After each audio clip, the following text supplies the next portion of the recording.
morning. All right, we'll call our meeting to order this morning. Today is Tuesday, September 12th. We're in the Public Works building for our regular City Council meeting. We're going to have an invitation followed by the Pledge of Allegiance. If you can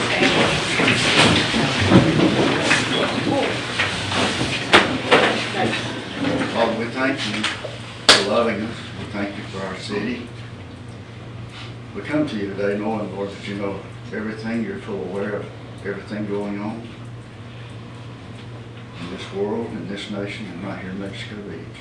Lord, we just ask you today that you'd be with us, that you'd help us to be, as your word says, Lord, to be quick to listen, slow to anger, and slow to speak. We ask you, Lord, to help us to follow you and that everything we do pleases you. It's in Christ's name we ask these things, Father. Amen. Amen.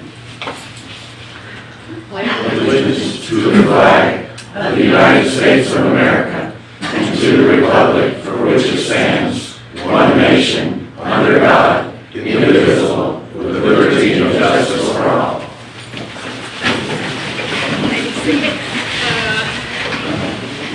Amy, can you call the roll, please? Mayor Miller? Here. Mr. Smith? Here. Mr. Hamilton? Here. Mr. Welly? Here. Mr. Wolf? Here. All right, first on the agenda is the mayor comments. I just have a few agenda items I'd like to point out. Item 6 on our agenda, the Florida League of Cities Institute. I would like to address that as being in the budget, so I'm not sure why it's on the agenda. Well, I wasn't told that it was in the budget, Mayor. Oh, okay. And so, and like I put it, if all 5 elected officials don't want, then there is some concern that it would exceed those budget line items. Okay. But I was not aware that this was placed in the budget specifically for the League of Cities. Okay. Yeah. Well, not specifically for training. Yeah, there's a budget. We Well, I understand there's a budget. get to our but- budget, we don't need to exceed that. So we get told no. Okay. Can we comment on? No, I'm in mayor's comments. That's fine. I was directed to Mr. Hubbard. So, then the next item I have a question about is item 10. And that's discussion of the setbacks and I actually asked Mr. McCahill for an update. I've been asking for weeks for updates on this one. And I was told that he had a comment today and he wouldn't give me any update right now. So we'll move on with that one. And item 11. My comment right now. That's okay, we'll keep it on the agenda, sir, thank you. Okay, on item 11, the building department, I would like to remove that today. And we have some other stuff to talk about similar. Okay. As far as mayor comments, I appreciate everybody being here. I'm glad there's a full room, and we'll move to our next agenda item. Citizens' comments, you would come to the front, please, to the podium, state your name and your address, and we'll be limited to 3 minutes. Yes, sir.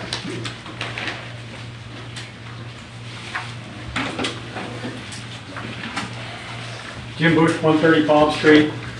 We had a situation occur last night in front of City Hall. And if y'all aren't aware of it, just look around because believe me, social media is going to go nuts. We have a news crew here, they're covering what's going on. And it's got a lot to do with the dysfunction of our city government right now. And everybody's well aware of it. We had an individual last night that doesn't want to work within the system, but thought his ability to speak was more important than the public's right to get information and another individual's freedom of speech. And all that does is exacerbate the problem we currently have. We have an elected government. The public and the council themselves need to work within the system. You need to respect each other. We can't continue to act dysfunctionally. That applies to the council, no more walking out on meetings. It applies to the public. Respect each other. You will have an opportunity to speak. You don't need to interfere with another speaker because you disagree with what they've got to say. We've got a system. It is not going to work unless we work within what we've got. Thank you.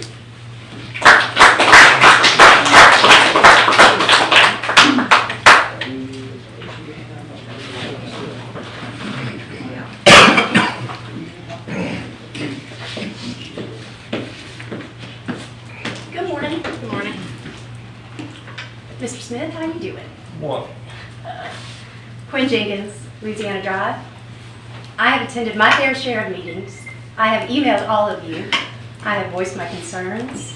I have probably said more dissatisfying comments to all of you and probably should have offered more encouragement. But Ms. Miller, Dr. Miller, Ms. Miller, you have done respect. more damage to the fabric of this community than anyone in this town. And I think the only way to rectify it, I'm asking for your resignation. Thank you.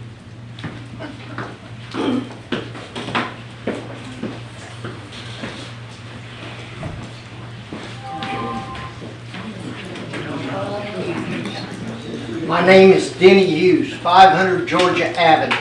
I've got a couple things I'd like to ask. Mayor, it's a yes or no question. Are you personally paying for the attorneys you hired to sue the city council?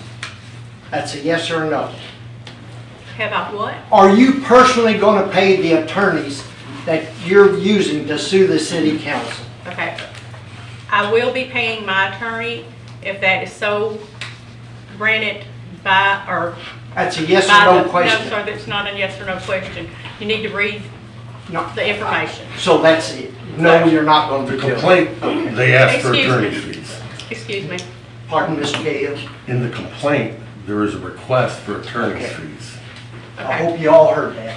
So And I want to I follow will, up, I Clint. will elaborate for a second, sir. No, I don't, I want your resignations, all I'm asking. Okay, well, okay. All right, hang on. Go ahead. Millen. Good morning, Melaine Hardwick, 116 South 37th Street. Mayor Miller, you lack honesty skills, leadership skills, management skills, and communication skills. You're divisive and confrontational to the citizens of Mexico Beach, and for those reasons, you must resign as mayor of Mexico Beach. Thank you. Yes, ma'am. I would just like to respond to the fact that Mayor Miller had to. Can I ask you to I'm state your sorry. name and? I'm sorry, Sue Hogan, 425 7th Street. I would like to respond to the fact that Mayor Miller had to file charges against the city. The reason being is that we have 3 male council persons on this committee that have consistently, every time she's asked to see the books, they consistently denied it to her. Now, I don't understand why people can't understand that part of it. It is true. It is, did you say it's not true? I did. It is true. You're telling me. Excuse me, can I, Yes. Mr. McCahill, can you avoid comments at this moment? Yes, ma'am. Thank you. Go ahead. I want to, if he's got Excuse something, I know, man, you can't stop me now, we're going with you. If he's got something to say that protects the city, go ahead, bang it again. Protect the city, he has the right to keep us out of lawsuits. Y'all, please. You know, I brought you something and I forgot to bring it to you. It was the Robert's Rules of Order. And it's a really small book. I think You can't make me do But that. this is Robert's Rules You can't- of Order you- and ma'am, it's in the charter. you can't I know make me you do haven't that. read that either. No, ma'am, so you can't make go me ahead, do sir. nothing. But I'm giving Clint, him the please, floor for 1 minute, so if Clint. you don't mind, I apologize. I don't need you, miss, I don't need that. That's bull to me. Clint, if you got something to say, me as a city council meeting would like to hear what you had to say when I've people sat say. here on at least 2 or 3 Point of occasions. order. Point of order. Thank you, ma'am. So what does she do? Point of order. She can't point You of don't order. understand this? Yes, ma'am, I do, but does. Apparently you do not understand the Robert's Rules of Order. Yes, ma'am, you I ma'am, am the presiding officer, sir. Well, please and I would preside. like for you to stop. please stop. preside. call. And what you got to do is, I want to and hear take what your Clint, turn when I provide you with Clint, that would you turn. please finish that, please? Right now, it's citizens' comments. Clint. Please. Excuse me, why should I have been interrupted when I I didn't had interrupt 3 you, minutes ma'am. of... Yes, sir, you have. I was Clint was trying to explain to you the questions you wanted answered, ma'am, and he did, and then she told him not to. But I It's had not not his finished turn, what it's I not was your turn, saying. sir. Then I he don't can need a turn, comment. ma'am. Clint, Sir, can you tell us, ma'am, would you mind him answering your would question? you, no, that's not how it's Okay. gonna work. Then you don't want it to be, that you don't All want to right, find for the out. last time, point of order, one more interruption, we will conclude this meeting and bring it to another day, because that is my right to do that. And you when can't do you're that out of either, order. ma'am. You can't do that either. Yes, you can. Dr. Miller, I think you just need to not even do comments, because it's gonna be like this through the whole meeting. Don't even do All right. comments from the I will community. We can't even do it. Excuse me, I, Sit down. point of order, where's our officer? Alex, sit Sit down, sit down, Alex. Alex. All right, ma'am, Do we have any police officers in this room? I don't think so, it's in the back. You what?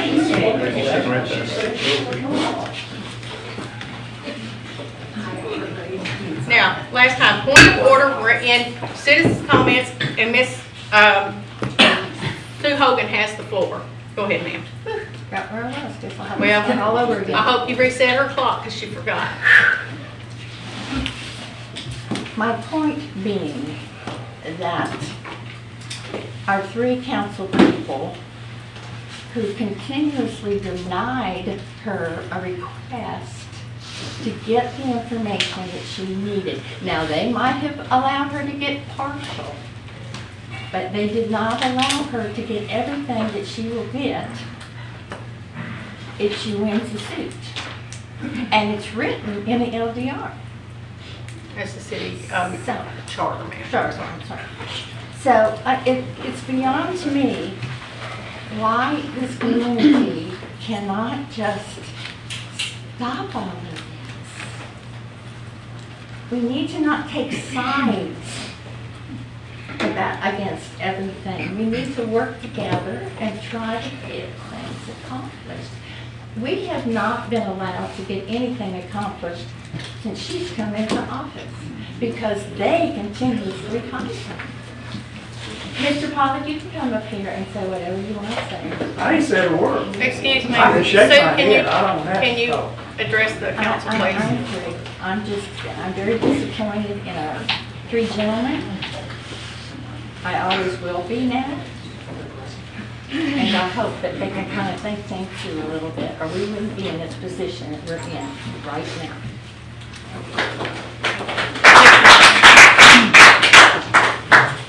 Go ahead. Excuse me. Go ahead. Yeah. And then you can go ahead. My name's Christy McElroy. I've been in the Panhandle since 1968. I have a home over in Port St. Joe and one in Tallahassee. I'm here because Clint McCahill is also the city attorney over in Port St. Joe. And just like you guys are having problems with your charter, we are also having problems with our charter as far as the organizational chart goes and employees trying to circumvent the charter. So I'm here today not to use my emotional mind, because I've seen a lot of that, but my wise mind based on the law. And I've spent a lot of time dealing with legal issues over the last 20 years due to contracting and also being in 2 lawsuits, one of them federal and one of them county. So I'm going to go to your charter. I think part of the problem is you have the general powers and duties. That's the team. The team is the council that includes the mayor. That is under Article 2, Section 201. I'm going to read that very quickly. General powers and duties under Article 2, Section 2.01. The city shall be governed by a mayor-council form of government. All powers of the city shall be vested in city council, hereinafter referred to the council, except, and that's an important term, except as otherwise provided by the law of the charter. And the council shall provide an exercise thereof and the performance of all duties and obligations imposed by the city law. You go to section 2.01, 2.07, and that is the mayor's responsibility. Remember, 2.01 talks about exceptions. The mayor elected as aforesaid shall be a voting member of the council and the presiding officer. The mayor shall be recognized as the head of city government for all ceremonial purposes by the governor and purposes of military law for the service of process, execution of contracts, deeds, and other documents, and as a city official to represent the city in all agreements with government entities or certification with other government entities. I would like to finish this last sentence. The mayor shall be the chief elected administrative and financial officer for the city. Christie, you're welcome to come back up in a minute, okay? I've finished. You're good. Do you have any final statements? My final statement is, it's all in the law, and that is Clint's responsibility as your attorney and as someone that has passed the bar. Thank you so I'm much. going to give this to the county clerk or the city clerk. Thank you very much. Diane? Diane Kenny, 223 Kim Cove. Since day one, you wanted to take complete control of our city. Why? We still don't know. You've complained that you don't have access to the financials. However, it will come out that you've had access since week 2. You've worried about corruption within our city and couldn't understand why the audit hadn't been done. Never taking responsibility for getting our accountant, city administrator, and assistant city administrator to resign. And now you won't even acknowledge our current city administrator. The first meeting for the audit was done last week. Jerry, Adrian, Rich, and Chris were trying to move it forward. The millage rate was reduced, but not by as much as was originally thought, because they had to leave money in for paying legal because of you suing the city. You tried to adjourn the meeting twice, but they pushed forward so we could eventually complete the audit in time. After the meeting, you sent them a cease and desist letter. Why?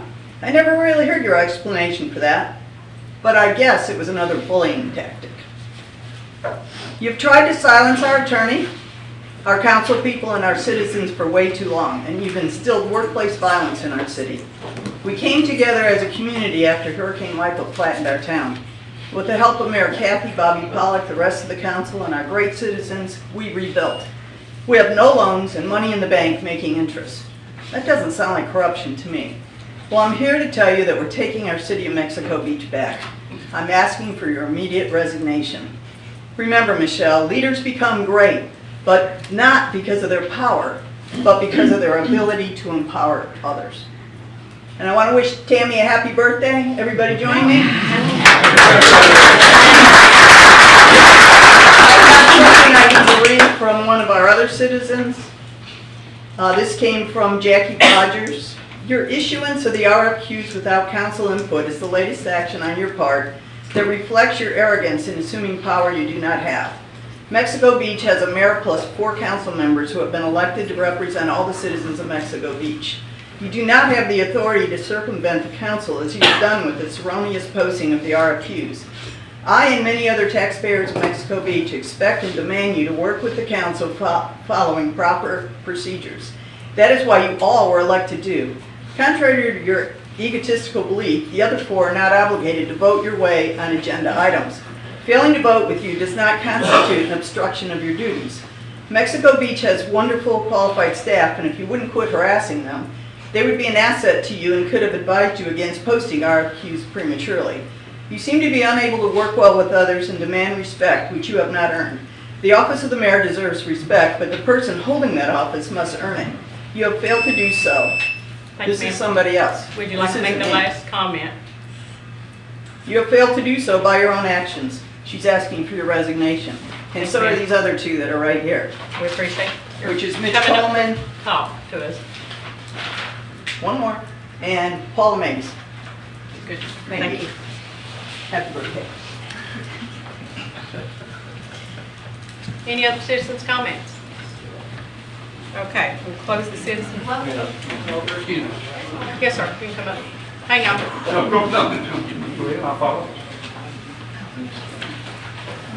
Hi, my name is Jane Hughes, 500 Georgia Avenue, Mexico Beach. And all I'm here to say, whatever she said, I'm totally 100% behind her. But I do not, Mayor, agree with your actions since you've become mayor, and I'm asking you to resign before you do further damage to our city. Thank you.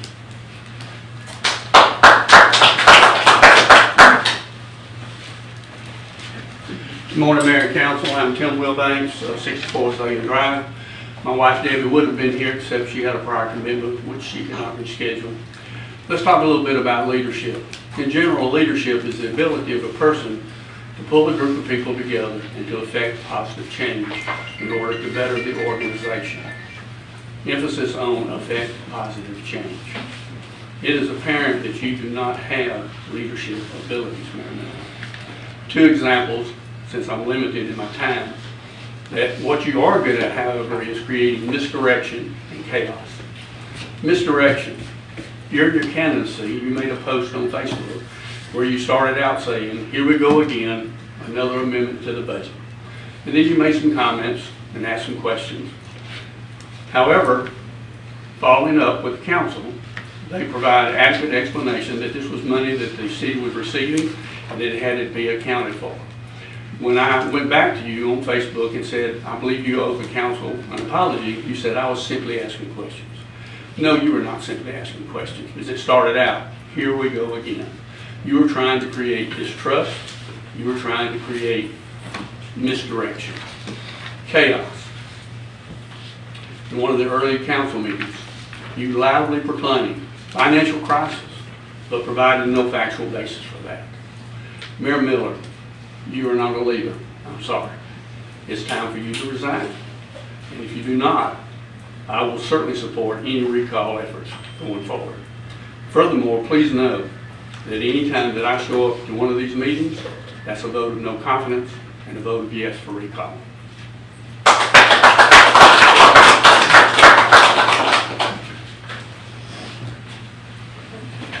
Anyone else?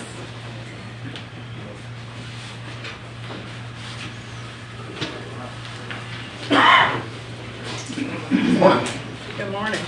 Donnie Walker, 206 Louisiana Drive. Mayor, so far I've seen you do nothing to mend any fences up here. All I've seen you do is burn bridges. I'm gonna ask the same thing. Please resign. Thank you.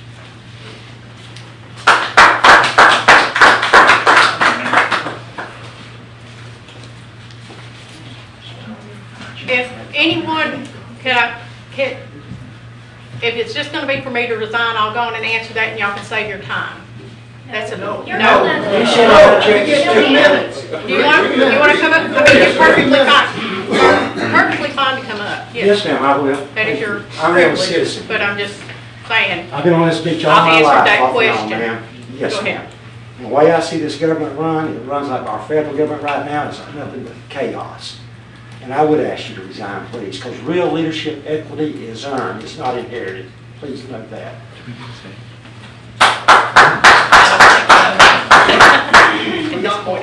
Excuse me, what was your name, sir? Sir, can you give us your name? You didn't properly Wayne address. Mayfield. Sorry about that.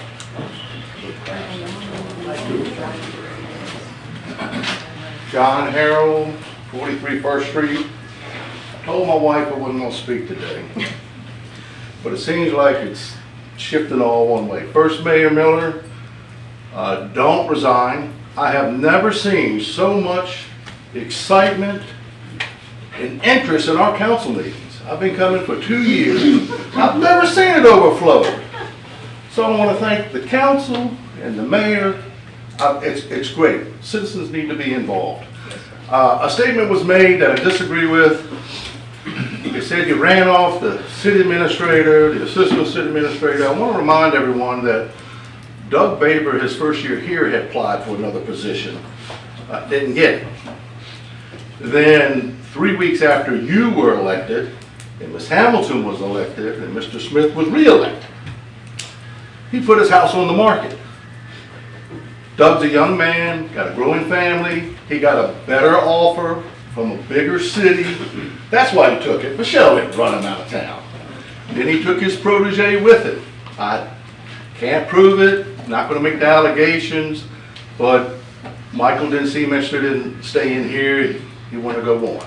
So when people say that you ran him out of town, my opinion, I disagree. So there are a lot of us citizens, we don't say a lot, but don't go anywhere.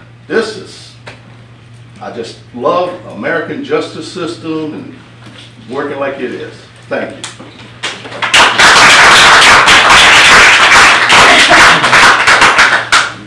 Go ahead, Mr. Alex. My favorite group here. Alex Hogan, 425 7th Street.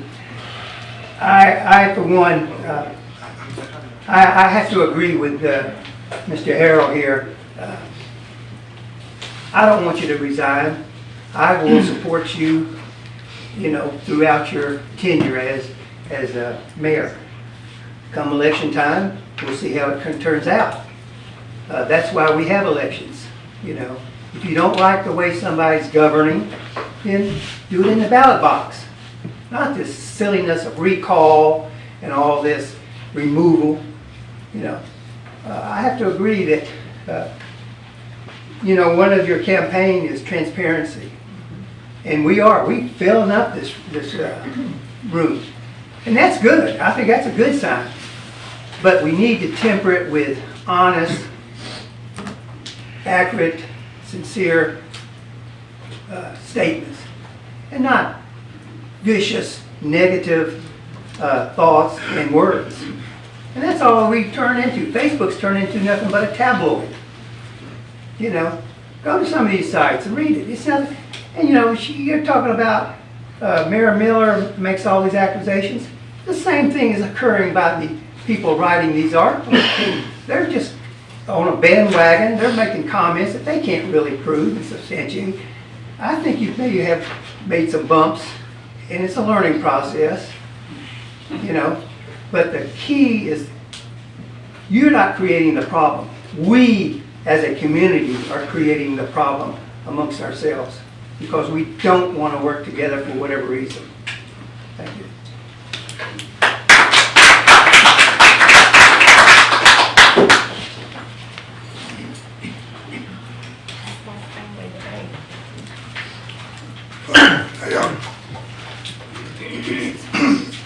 I got dysplasia, so you probably won't understand it very well, but my name is Bill Jenkins. I live at 207 Alabama Drive. I've been around here for 22 years, and I love this community. But we're in complete chaos right now.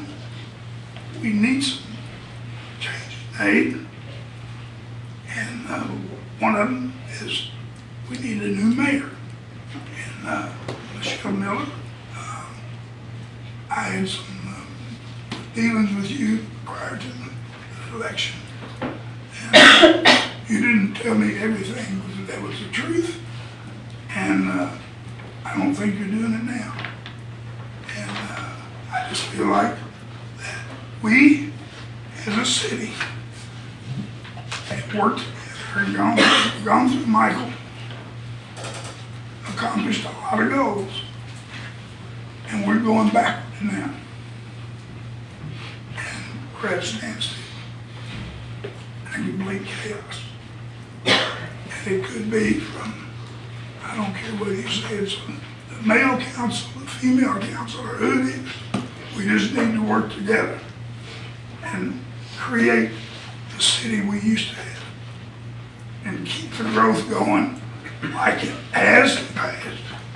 And we got projects that are underway, but they're all at a standstill because nobody will let anybody do anything. But that's my feelings. I love this city. And it's my home. And I think we all need to work together to get this thing done. Thank you. Thank you.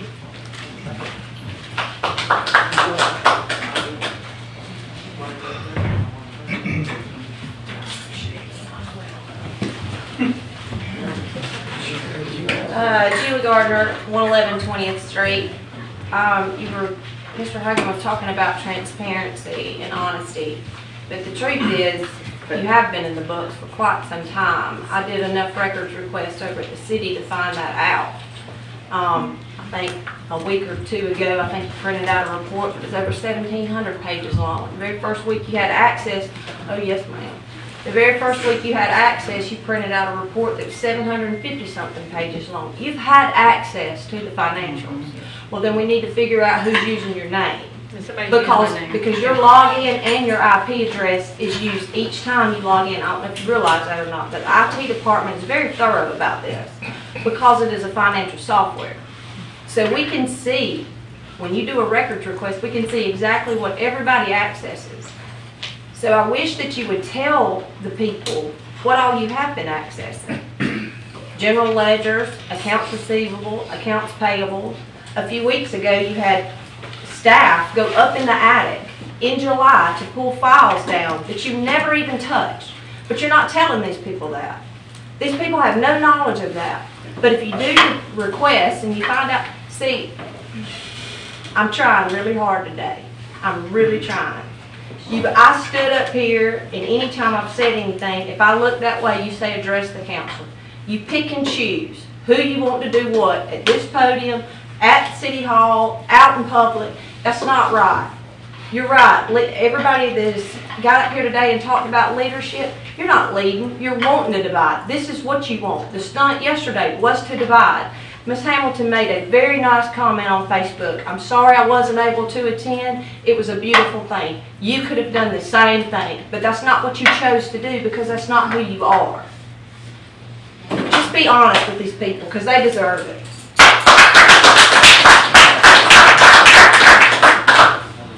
Unfortunately, I can't comment on that due to the pending litigation, but we will get to that.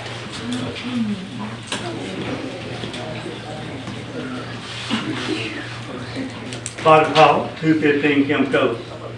Like John, I was not going to get up. I'm sorry. He made a statement about Doug leaving. I was as close to Doug as anybody in this city. He never had a thought about leaving until after this election. It was caused by the distress. I have been in this city for 17 years. I've been on the council 8 years. I've never seen such sorry happenings that's happening now. It's a disgrace.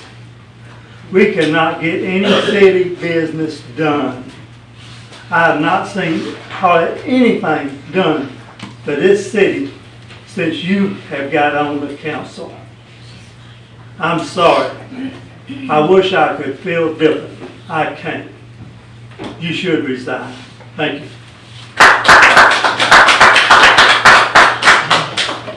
Hello, Tim King, I work for Kathy Lane. I just want to thank you for filing this lawsuit. I think it's should have happened immediately. Some men have a problem taking orders from women. I understand that. And Okay, order please. is that the hero back there? I need the audience to be quiet, please, so Mr. King can talk. Give him the respect that you have. I don't push women. I don't touch women. Some guys do. I don't know why, but I know why, and in my mind, but I can't say it here in mixed company. And this thing with Chris, I'm not happy with it either. People forget, you know, a lot of things. I don't. Chris Hubbard's, one of his best friends was Paul Francis. I mean, come on, these guys are criminals. So, Mr. King, keep it to, let's not. I understand, I'm Everybody- staying calm, it's no problem. Thank you. But, this should have happened a long time ago. These guys are just out of hand. And they meet, groups meet, like last night they were meeting at Jerry's house, you know.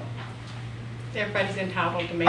Absolutely, but they plan this, you know. Listen, I understand you're not happy that Michelle won the election, that's okay. I'm not happy with the rules either, like the election rules. Jerry shouldn't even be sitting up there, for God's sake, if this was a legal election. I mean, come on. We can't agree with all of them, but I gotta put up with Jerry for another 2 years. I don't, if you've got a problem with me, don't start that. He is not gonna get up there and say something about I me. am standing here, dumbass. Okay, point of order. Hold him out. Point of order. No. Point of order. Mr. King. He should- Mr. King, Mr. King, address me, Mr. King. Mr. King, address me. Please leave the building, okay? Okay. Thank you. Okay. He's The- leaving, Marty. The little hero. Yeah, Goodbye. well, the sheriff should have done their job a lot of Goodbye. times, like Jerry. He should have been removed last time when you asked him to be removed, but no, will they do it? No, they don't want to do their job. All right, sorry about that, guys. Mr. King is leaving. I'll see you later.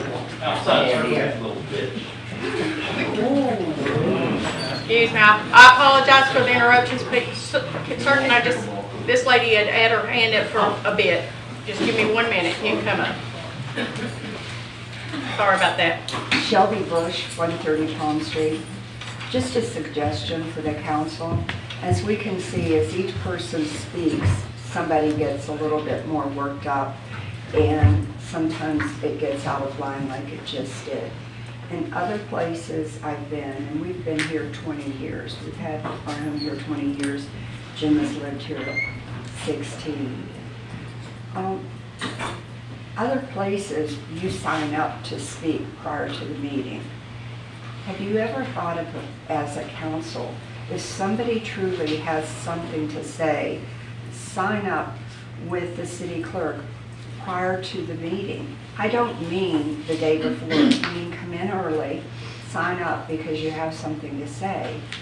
And maybe that will take the place of people getting upset about what somebody else has said, or for one of our council people to sit and smile when somebody he knows is going to come up, or she knows is going to come up and speak on their behalf. Think about doing a sign up prior to this.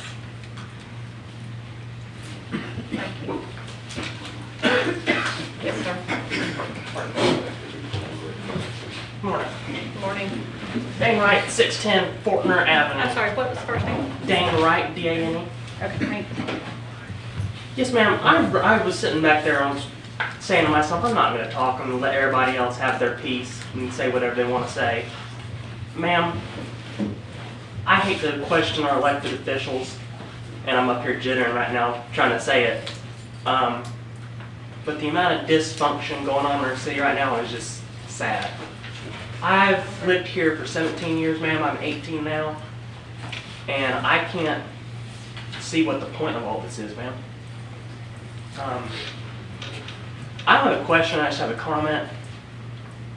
I just wish y'all would figure out what y'all are doing and try to make everybody get along. Ma'am, right there. Thank you. Thank you.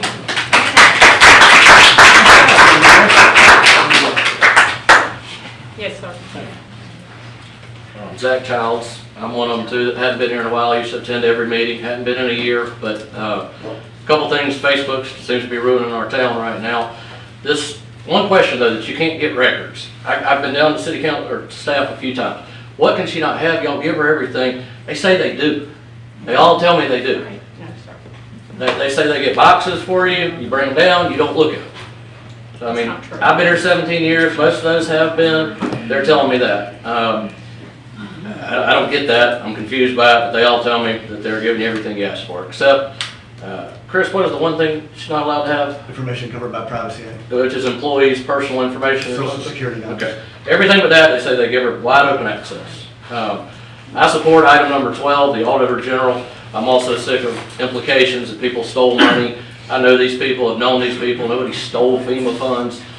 Suggestion from some other elected officials in other areas was to ask the Auditor General to audit the state and prove that. That's item 12 on your agenda. Chris Hubbard was one of my best friends. Paul Francis hated him from our 2Cats days. I've had 6 or 7 employees so y'all keep Chris. They would have quit already if Chris wasn't brought back. He was a great city manager. I hope we can keep him.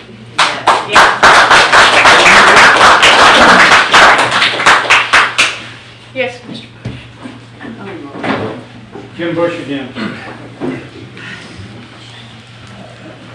I would like to commend the audience. Mr. Bush, can you address us, please? I'm sorry. Sorry. You can I would commend like them to from commend the Facebook. audience for the respect they've shown in their addresses. Whether they were calling for your resignation or in your support, this is the kind of response we need to issues going on. Couple people, same jerk last night, and Mr. Smith, don't seem to respect Oh, you the called me a government. jerk? No. What'd you say? You need to listen. He didn't call you a jerk. Ma'am, I'm not talking to you. That's your husband. Just, can you talk to me, Mr.? Oh, I'm asking you a question. Point of order, Mr. please. Smith, if Point you're of going to be order. a politician, Can you I need ask to get a thicker Mr. skin. Mr. I got one. Mr. Bush, can I ask you a favor? Ma'am. Can we Chris, did he? stop? Oh, he our did? Go ahead. citizens' comments? He's so tired. All right, I'm gonna close citizens' comments. No, I'm sorry, sir. No, they got. I think they we got have to go enough. twice, and I you think we asked have that- enough. You told that lawyer she got to go again twice, so why can't I? I want to know if the city attorney. All right, can you sit behind the podium? Can you Yes. state your name and address? Denny please? Hughes, 500 Georgia Avenue. I appreciate it. I want to know if the city attorney here can get up and give his response that he tried to, since you let the other attorney get up and give her I don't response. think we had an attorney here. Well, you had that one, she said she passed the bar, I assume she's She an said she attorney. passed the bar. Hey, sir, would you come up and take the podium and say, I don't run Citizens' this. comments. All right, I want to give you the option. okay, so are we, One other thing, isn't this a city forum? And then you got people that don't even live in here, don't pay taxes, don't rent, don't vote, and you're letting them come up they're here and citizens waste of the their... U.S. Pardon? It doesn't say they can't be citizens of the U.S. It says, Necessarily it says citizens here. citizens of Mexico Beach Forum. I don't see that. I see citizens' comments. Sorry. Yes, ma'am, I'm sorry. I really, we don't have a rule against coming up twice. We might need that. Christy McElroy, I want to be quite clear. I'm Yes. not an attorney. Yes, ma'am. I've dealt a lot with contracts when I worked for Amgen. The largest contract I negotiated was over $1 billion, and that contract was over 100 pages. So I worked with legal teams. That's what we should be doing here. And, you know, you want to throw daggers at me, hey man, I can take it. I can take it. I don't think it's necessary, and I think it's counterproductive. And like I said before, I'm going to use my wise mind as much as possible. There have been times I have used my emotional mind. I'm not sorry for it, but this is supposed to be about the laws. Otherwise, we have anarchy. And I want to just say one other thing. I think everyone is accountable in this room. It's not just the mayor, it's all of you. Please, you may not like each other, but just go ahead and move forward based off of the rule of law and your charter and the ordinances. That's all I'm saying. Thank you. All right. Final call for citizens' comments. All right. I know you were always. Okay, on a completely different subject. I'm not very happy that you don't have microphones yet. I could have gone downtown, and I could have got the microphones, brought them down here, and set them up. So you don't really have an excuse why they're not here. I actually asked about those, Miss Connie, and I have not gotten that answer either, so.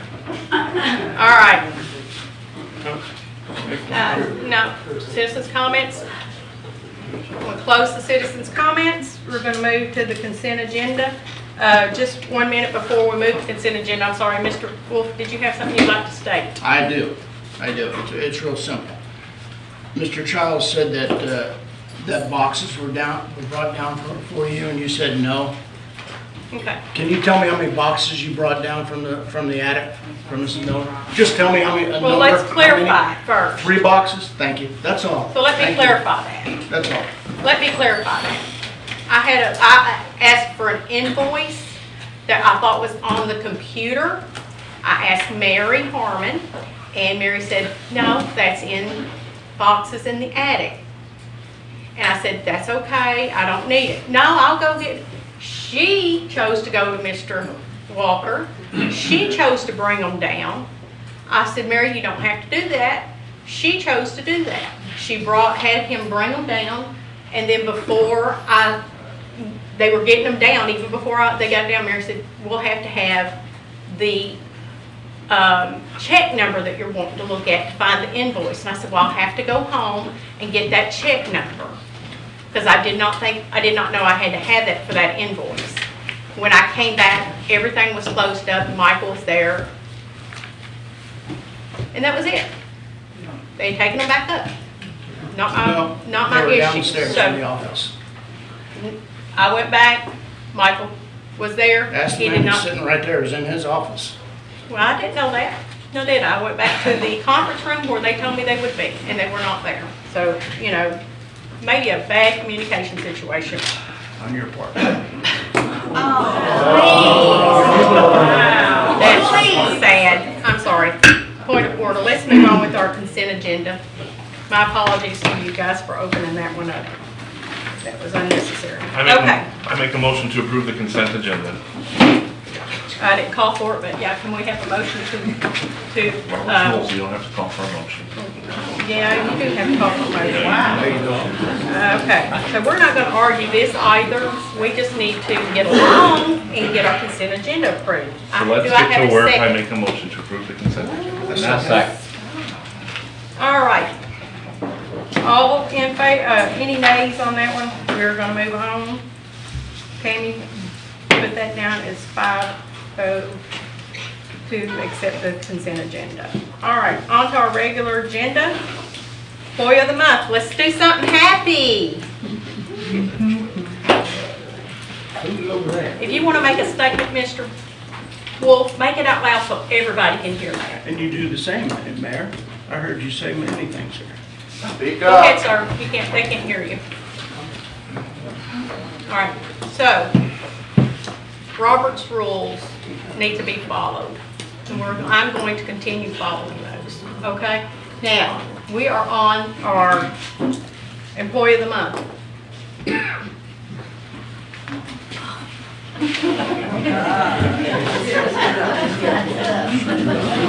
Be happy. We just help Miss Sherry.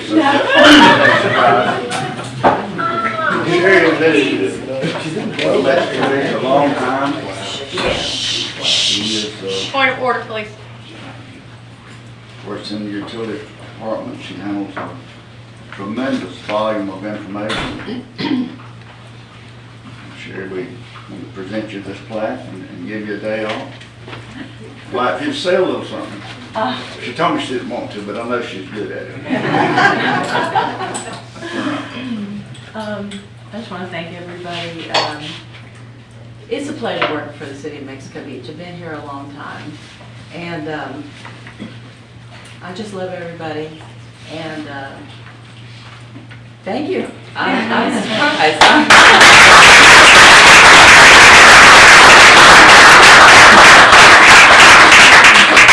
I want to present you this picture. I know you've seen a few people wearing them. Okay. And I want to thank you for your 40 years of service. Well, thank you.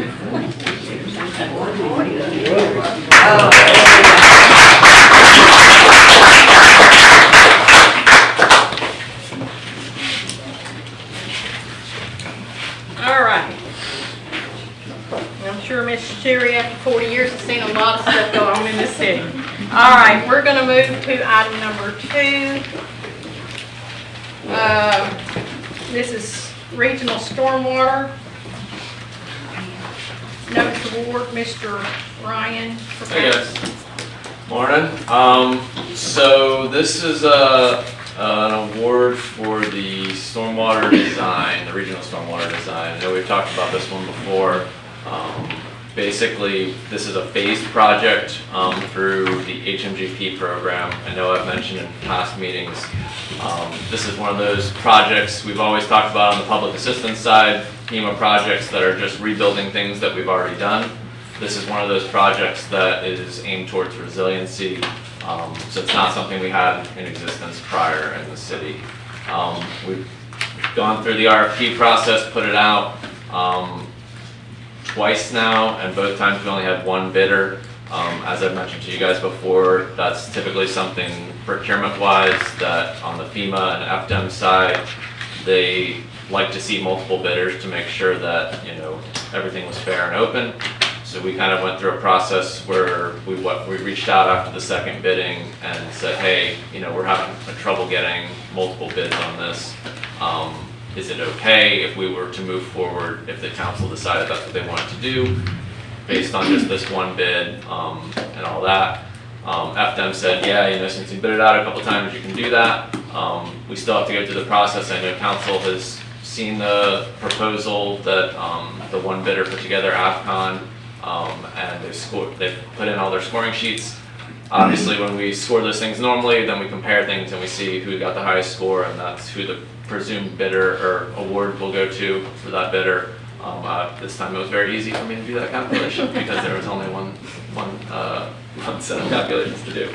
But anyway, so council's in the position now where essentially everyone's had a chance to review all of the proposals, and it's now before you guys to officially award that.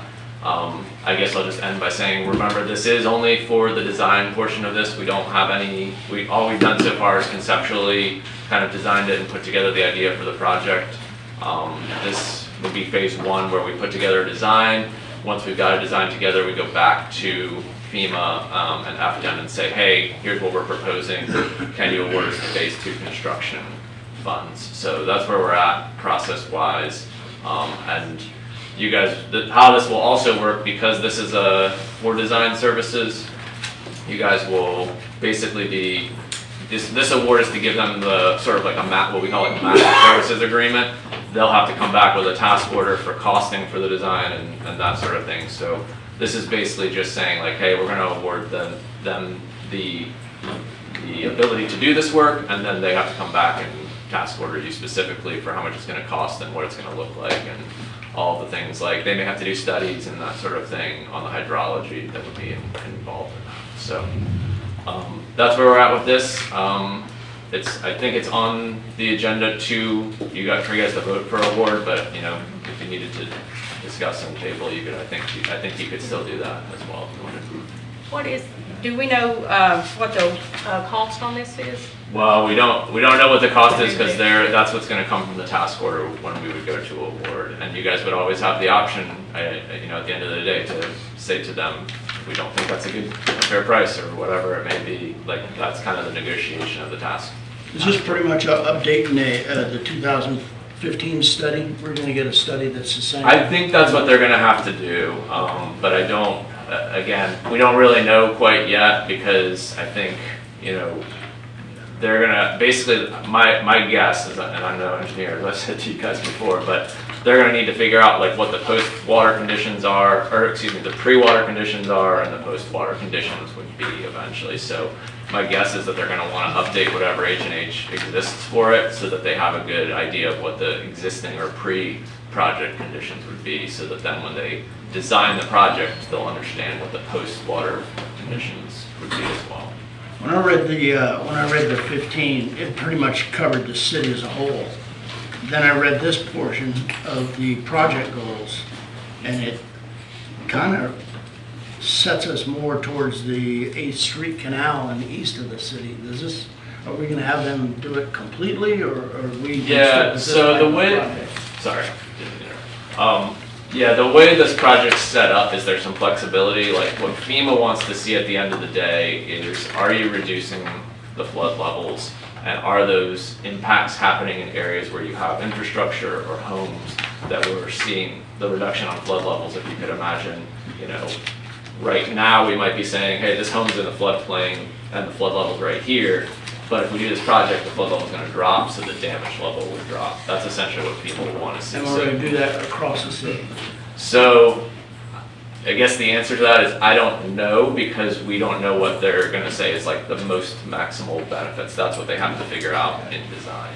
So, I don't wanna mislead you, because it's possible that they may say, so the design firm may say, hey, the best benefits are gonna be, or the best project is gonna be the one that like really drops the flood level. Yeah, but that's based on them having to look at everything and come back to us and give us. Yeah, that's not, sorry, yeah, I guess I didn't understand exactly what you were getting at, but yeah, I didn't want you to think that the project for sure is gonna help every single home in the Correct. city or anything like that.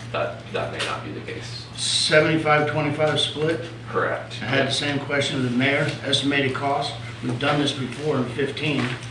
Do we know our cost in 15? So I don't know that offhand. That was well before my time. I can tell you that we have that the grant right now is for around $1 million for the design piece of it. Design. Yeah, just for the design. So that's a 250 decision. And I mean, I should say too, if they come back and they say, you know, it's only going to cost us $300,000 to do it, then that's what we'll get. Then that's what we'll get them to do, right? And the city's piece of that will, because it's proportional in terms of the cost, like it's going to adjust based on it. So that's something you guys would want to think about as you're going through the task ordering process with it. Is you don't have to spend $1 million. That's just what we've been awarded for the grant. And is that 25%, is that covered by state? No. No? Okay. Do we have grant dollars for that, or how are we planning to pay that 25%? I don't think we have Nothing yet? Yeah. So that's not in our budget out there.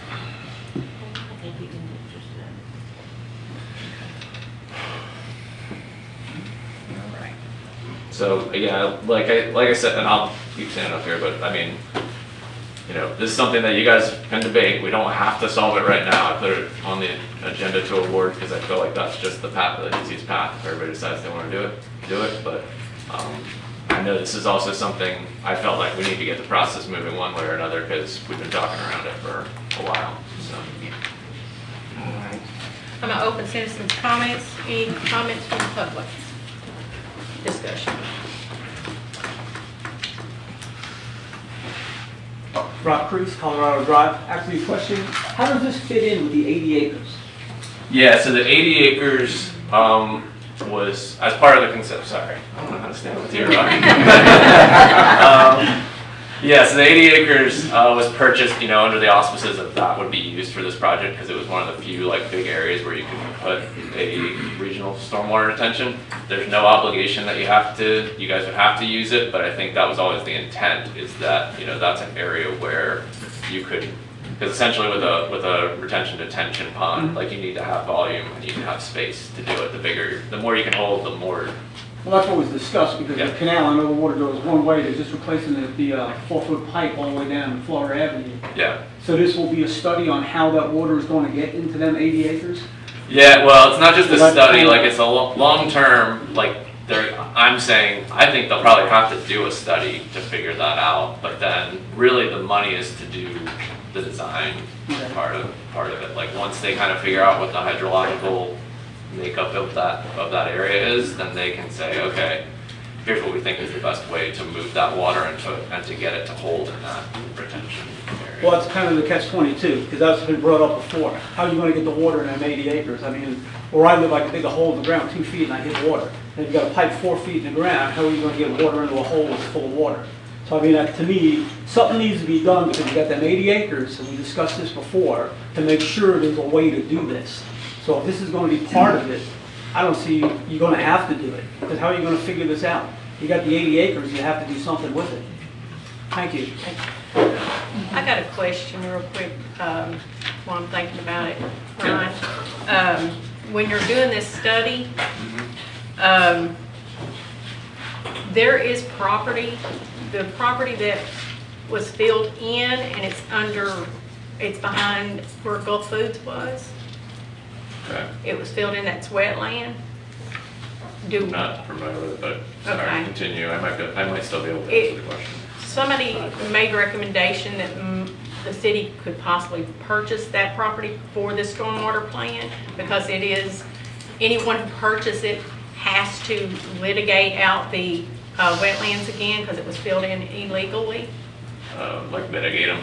Yeah, mitigate, I'm sorry. Yeah. Yeah, so do we, in this stormwater plan, have any purchasing power? Yeah, there is, if I'm remembering correctly, and I'm not sure what the line item is, and this would come during the construction phase 2. But if they, in their design, found out like, oh, you know what, we really need to have this piece of property over here, there's a line item that could be used to purchase additional property if needed. So, again, we don't really know what it's gonna look like, but that may be something that they, in the design process, they come up with, and then we would go through with it on the construction side of phase 2. That would basically be part of the proposal to do phase 2. Ms. Connie? Well, I saw the original where they first worked on this. And then okay, I guess I just want to ask, if we don't know what we're doing, why are we digging the ditches and putting new pipe in?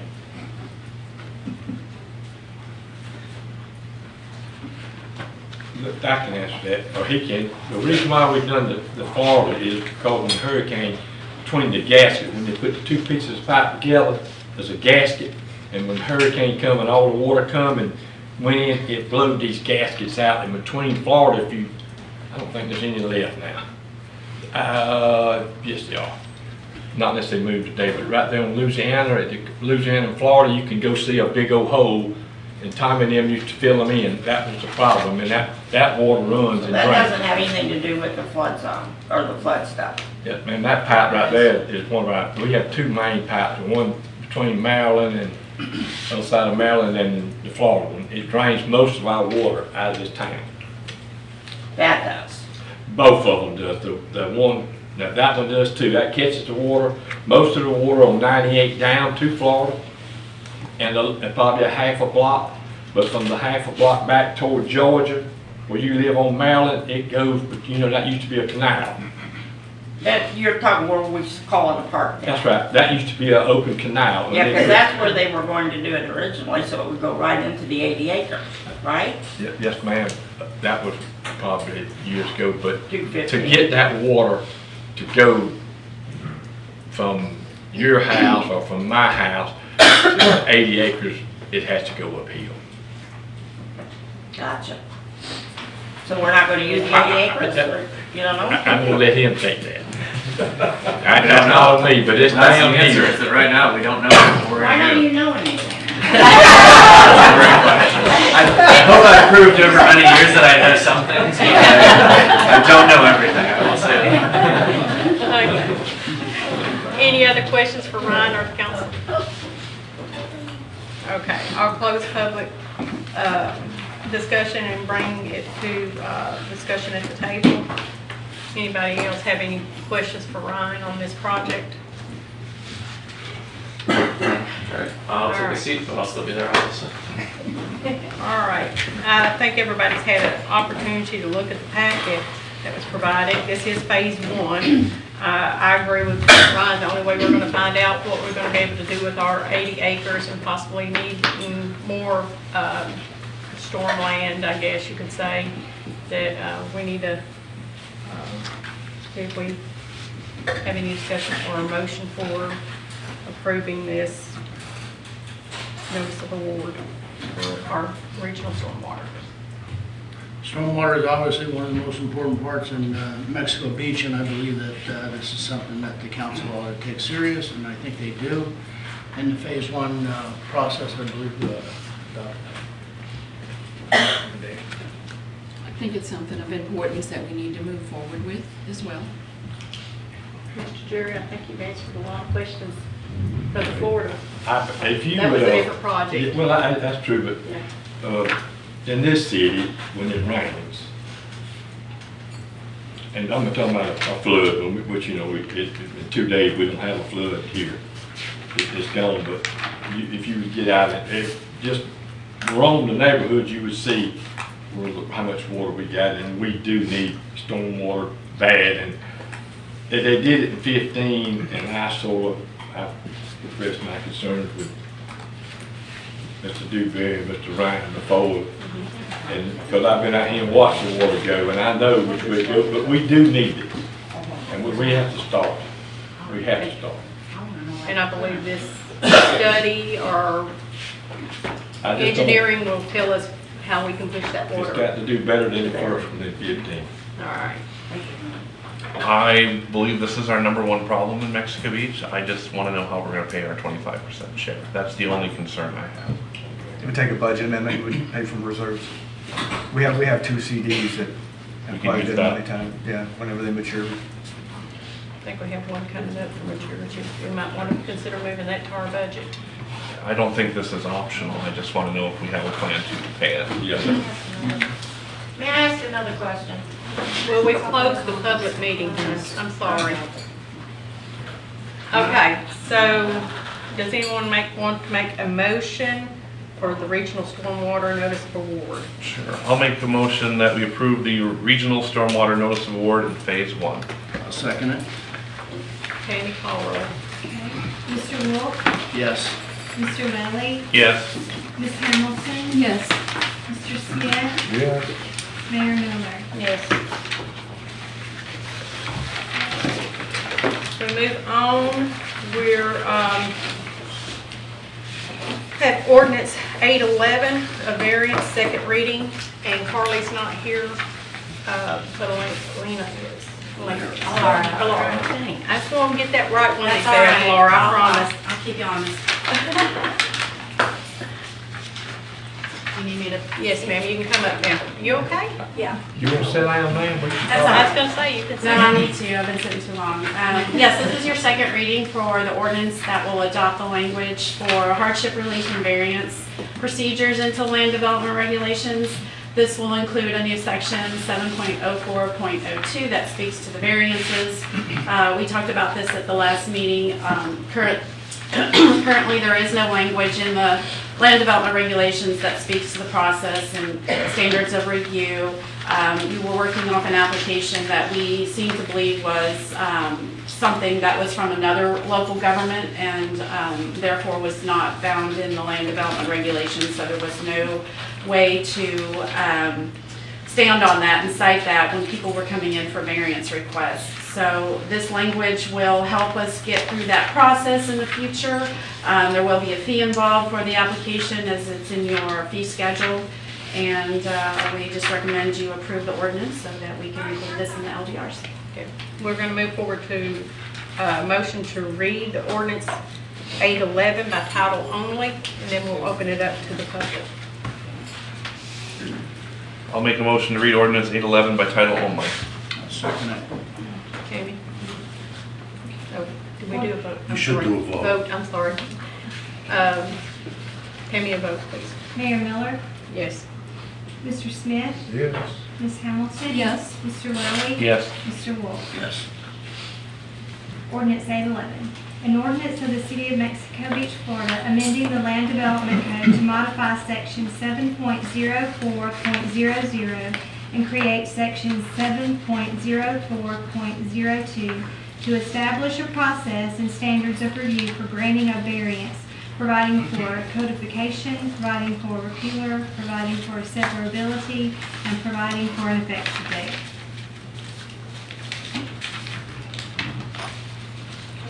Open to the public. Laura has given us some information on this. Yes, sir.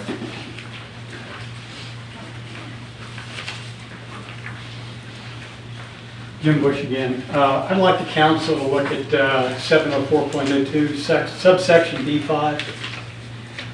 I think that section probably needs to be rewritten because the way it's written it can be construed that it's the hardship is on the city's responsibility to show rather than the applicant. I think it's either a typo in there or something. It doesn't read that the hardship's on the applicant.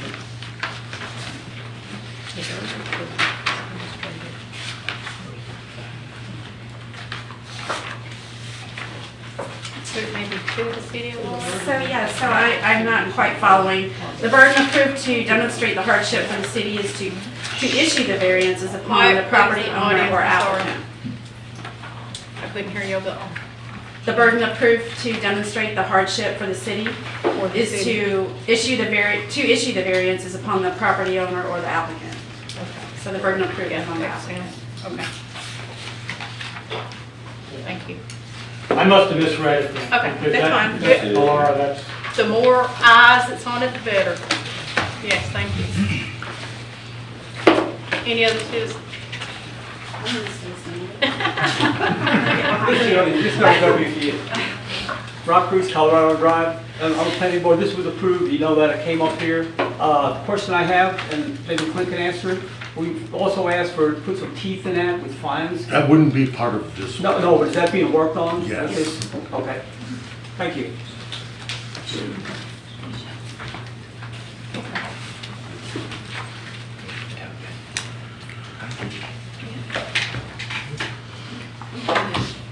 Hang on just a minute.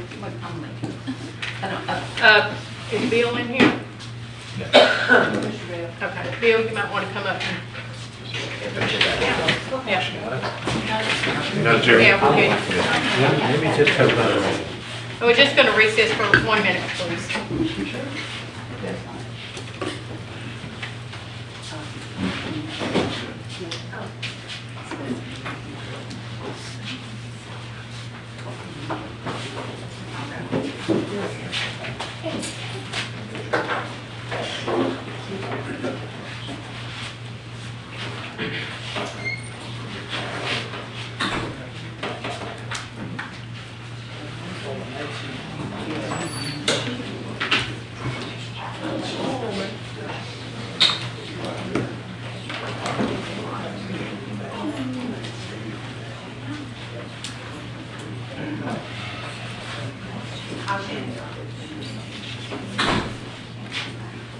We'll recess until Mr. Smith comes back.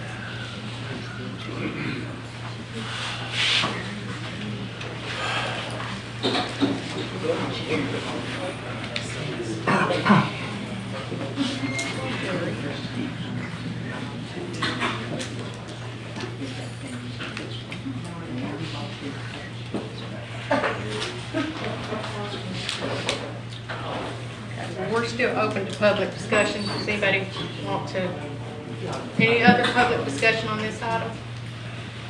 All right, I'll close public discussion. And we'll come to the table. Thank you, Mr. Smith. Oh, yeah. All right. Any discussion on this item before we put it in for motion? All right. Entertain a motion for approval or denial of ordinance 811, variance on the second reading. I'll make a motion to approve ordinance 811. Tammy Colrow. Mayor Miller, Yes. Mr. Smith, Yes. Mr. Welly. Yes. Mr. Wolf. Yes. Thank you, Laura. Thank you. All right, ordinance 817, increased water and sewer rates for 2024, first reading. Mr. Hubbard, do you have anything you want to say before we get? Well, I just wanted to discuss this to let the citizens know that this is a result of our budget workshops this year, and that during the workshops, the city council instructed staff to increase the water rates by 3% and an 8% increase for sewer, so the citizens can be aware of that. And the behind that is the sewer, the Bay County has increased our rates. Yes, yes, ma'am. So, I'll open it for, let me do a motion to read ordinance 817 by title only. I'll make a motion that we read 818 by title only. 817. No, I'm sorry, 817. Okay. Tammy, read. I'm sorry. Oh, I'm sorry. Did you have a second? Yep, gotta have a second. And then a vote. He threw me off. And a vote. All right, you got it first. I'll take a second. I got a second. Got a second? Take a vote. Tammy? Mayor Miller, Yes. Mr. Smith, Yes. Mr. Wolf. Yes. Mr. Lovett. Yes.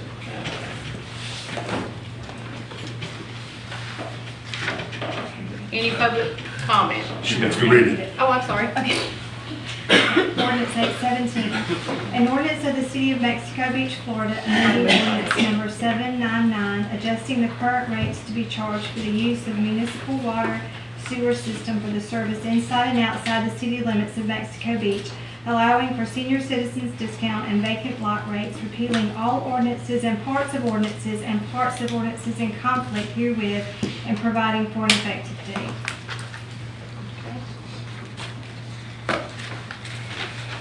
Public comment? Discussion? I try to be a pain getting up here all the time. Rock Creek, Colorado. What's the part in here with vacant lots? About paying water on vacant lots. It's right in here in your ordinance, section 6. It says vacant lots, customers with vacant lots will be charged the following rates. That was done back in '96.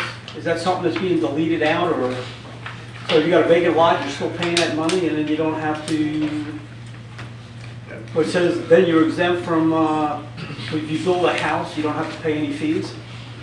Is that still? If the city doesn't currently charge for vacant lots, then that was just a scrivener's error whenever we plagiarized the old ordinance. If we had an ordinance since then, it would have deleted that ordinance. But this is only the first. It's in here. I was just. Something, I don't, but that's, I think that's too much thinking today. There's a paragraph below it. Yeah, you gotta look at something, it says something about these Say I lots, think something empty somewhere. lots, that people have water. But you know, if they used to, or usually they pay water and garbage, you know, that's a combination. But I think what you're looking at is just somebody just wants water. I could be all wrong, but I'm pretty sure. How long What ago does that was mean? Is that still in here, that if you do that, then you don't have to pay any impact fees if you build your house? No. Okay. If you already got a water, you don't have to Already pay. paid the impact if you got water. If you already got the tag, but if you don't, you have to pay the impact. Well, the paragraph says customers that have vacant lots and pay the base rates without interruption from April 1st to 1997 will be exempt from paying water and sewer impact fees at the time of construction. I mean, that sounds always. Yes. Okay. I didn't even know that existed until I read this. Well, if you think about somebody who already paid impact fees to get water, don't you have to pay for the Impact fees are thousands of dollars. I'd have to pay, I can pull the minutes from January 23rd of 97, that's what it refers to. Yeah, I mean, it's a lot of money. Your impact fees are like $5,000, $6,000 to build a house now. It's just kind of what you know, if you put a meter on your property, or I guess for a month or two, you don't pay impact fees? If it's got a meter, you don't. If it's already got a meter and the sewer will hook up. Mayor and Council, this right here is just the first reading, so we'll clarify this at staff level and then bring it back, you know, corrected and for the second reading, but we'll also discuss this individually with all the elected officials as you come into City Hall to make sure we're all on the same page with what we're doing and not doing. 97, we probably need to pull that for sure. Thank you. Thank you. It made sense to me when he said that. It didn't make sense to me anymore, especially if you're building a house. Absolutely. I'm thinking if hurricane blew your house away, you're rebuilding, you don't have to repay those impact fees, but that's not the case. It's just 97, so. No impact fees Huh? during construction. No impact fees. So that's what it says. All right. So we'll come back and look at that on the second, before the second reading. Any other public discussion? Thank you, Mr. Rock. All right, we'll close it to public and we'll bring discussion to the table. So we are going to look at this prior to our second reading. Any other discussion, we'll just move on. Okay. Ordinance 818, increase on sanitation rate, first reading. Need a motion for the first reading of ordinance 818 by title only. I'll make a motion to read ordinance 818 by title only. Second it. Tammy, call the roll. Mayor Miller, Yes. Mr. Smith. Yes. Mr. Wolf, Yes. Mr. Willie. Yes. Tammy, read the ordinance 818. Ordinance 818, an ordinance of the City of Mexico Beach, Florida, amending ordinance number 800, adjusting the current rates to be charged for the use of the municipal sanitation system, repealing all ordinances and parts of ordinances in conflict herewith, and providing for an effective date. Open public discussion.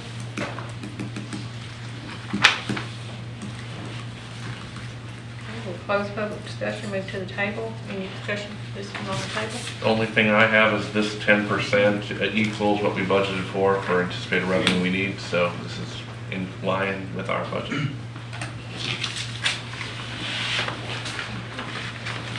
I make a motion that we approve ordinance 818, increasing the city of Mexico Beach sanitation rates. Not in We'll next do that reading. on the second reading, sir. Oh, I'm sorry. I thought we were on the first reading already.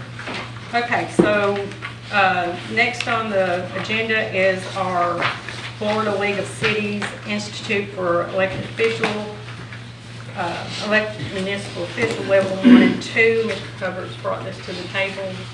Briefly said about this earlier. I'm sorry, Mayor, but we just need to know if anybody's interested in going other than the mayor. The mayor would be attending level 2. If any of the other elected officials are interested in level 1, we just need to know that so we can make the reservations and plans. They don't really need to go to a vote. They can reach out to you individually. I can tell you a little bit about, y'all a little bit about the first one if you want me to. But, I mean, we do have the money in there for training. We did. And are we in with the spending of people going to? I think we got a total with travel and training expenses about $7,000. And it cost, well, I took a cut. I drove. And it came back at like $600 and something for my driving expenses. And I told her I just put it in half. So I just took I think like $300, just cover the travel expenses. But we do have about $7,000 in there. Yeah, that's for the whole council. So. Yeah, and so I think my total was, Tammy probably, I don't know, I didn't ask him to look that up. I'm thinking it was maybe, it was $155 for the hotel room, 3 nights. It was less than $1,000 or right at it with everything. It was less. And it's very intense. You're not going there to play, like I've done at many nursing conferences. But it's very intense. It's very it's very good knowledge to have. So I think this is something we can move on, and y'all can decide what y'all want. And if y'all have any questions, Chris has all the information, and you can also contact Ms. Tipton, who does this education program, and I can give that number to Chris. She's with Florida League of Cities. She is Florida League of City Education, yeah. Very knowledgeable. All right. So 7 is discussion of citizens' request to purchase the old boat ramp, city-owned boat ramp on Miramar Drive. Mr. Hubbard. Mayor and Council, one of the citizens who lives next to the old city-owned boat ramp on Miramar Drive came in while Mr. Mel was here for that week, and Mel informed him that he would submit this letter to the council, and the individual, Joel Harris, I'm not sure, okay, he is here if the council has any questions or if he'd like to address the council regarding his request. Okay. Or you can- I'm Joel Harris, 102A and B Miramar Drive. We've been rebuilding the duplex, which is right adjacent to the old city boat ramp. The retaining wall there, it's part of the city's property, was damaged during the storm. It's starting to cave in. I refilled it with dirt a few months ago, washing out again. I spoke to Doug Baber a few months ago. He said the city was considering rebuilding the ramp or doing something there, but I think that's got dropped now. So I was wondering if the city would consider selling us that property, and then we could develop it, build another duplex there, build a seawall, docks. Right now, it's just kind of a money pit for the city. It's not used anymore. Be a good infusion of money to the city as well. You consider letting us make it offer. All right. Any public discussion? Oh, yes, ma'am.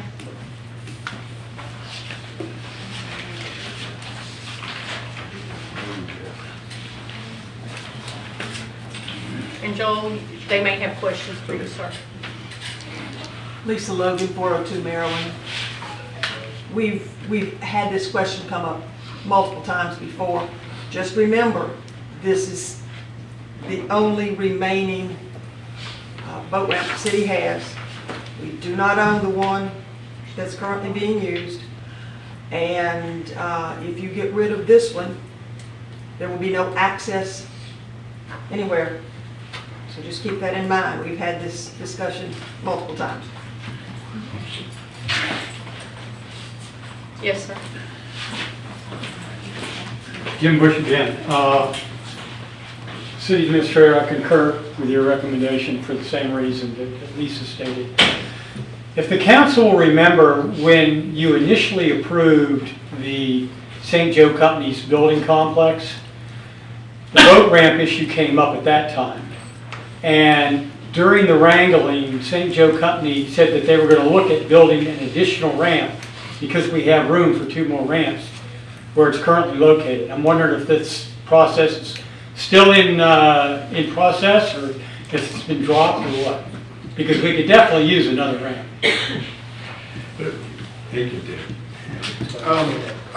Yeah. St. Joe's not building it. The City of Mexico Beach submitted for a grant from FWC for the Florida Boating Improvement Program. Last year, we had a design to expand those ramps at Three Lanes. The bids came in much higher than the original grant award, but we resubmitted and they reconsidered, and FWC has granted the full amount of the bid. So that should be coming, I think, within the next month or two. Yeah, I had a meeting with FWC last week on this subject, and right now, everything is moving forward. The only thing we're waiting on from FWC is they're taking the grant money, which was awarded to the city last year, and then they're taking this year's funds and combining it into one letter and one award. And so once we get that letter that combines all the funds, then we'll be ready to move forward on this. Let me ask, is there any grants for repair of this boat ramp? Not that I'm aware of. No, there's not many grants out there for repair and maintenance work. Or expansion? I mean, improvements or anything like that? No, the damage, I'm assuming you're talking about the sidewalks and stuff, that wasn't found until after we had this design, so it's not included in any of the work that we submitted to FWC. All right, any other public? Yes, sir. Go ahead. Brock, you're next. To Mr. I'm sorry, Dewberry Point. John Harrell, 43 First Street. The boat ramps, is that city property or is that St. Joe property? It's still St. Joe. The whole thing's, it's. So we won't own it? We'll just leased. build it, but we won't own it? Correct. Okay. I think we've given up enough of the city's property. We don't have commercial property now for restaurants, grocery stores. If this is our only boat ramp, and if St. Joe gets mad at us for whatever reason, and I'm not a boater, so I don't really care, but for the boaters in this community, if we let that go, course, I don't know where you're gonna park your trailers over there on Miramar. I didn't know that there, I'll tell you that. So, that was a clarification I wanted. That is still St. Joe's property. Okay, thank you.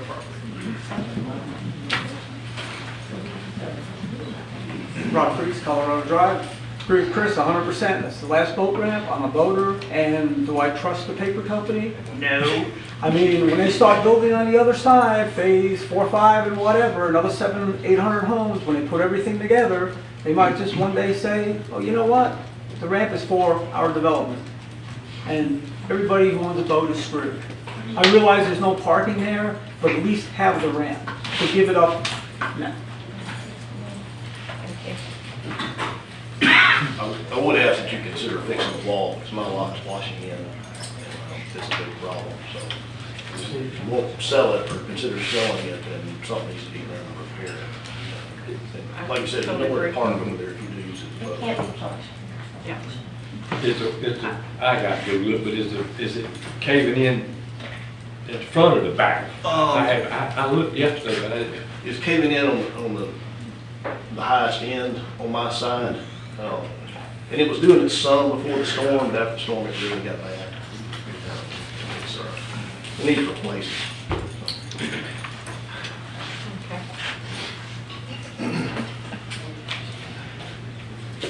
Any other public discussion? I'll close the public discussion, move to the table. Go ahead. I think we should keep it, but I absolutely believe we need to be good neighbors and repair our property from affecting our neighbor. I agree with Mr. Willie, and I think there's a solution to that. Both the mayor asking about a grant and also the repair. And I think we could probably address that by looking at the next thing on the agenda.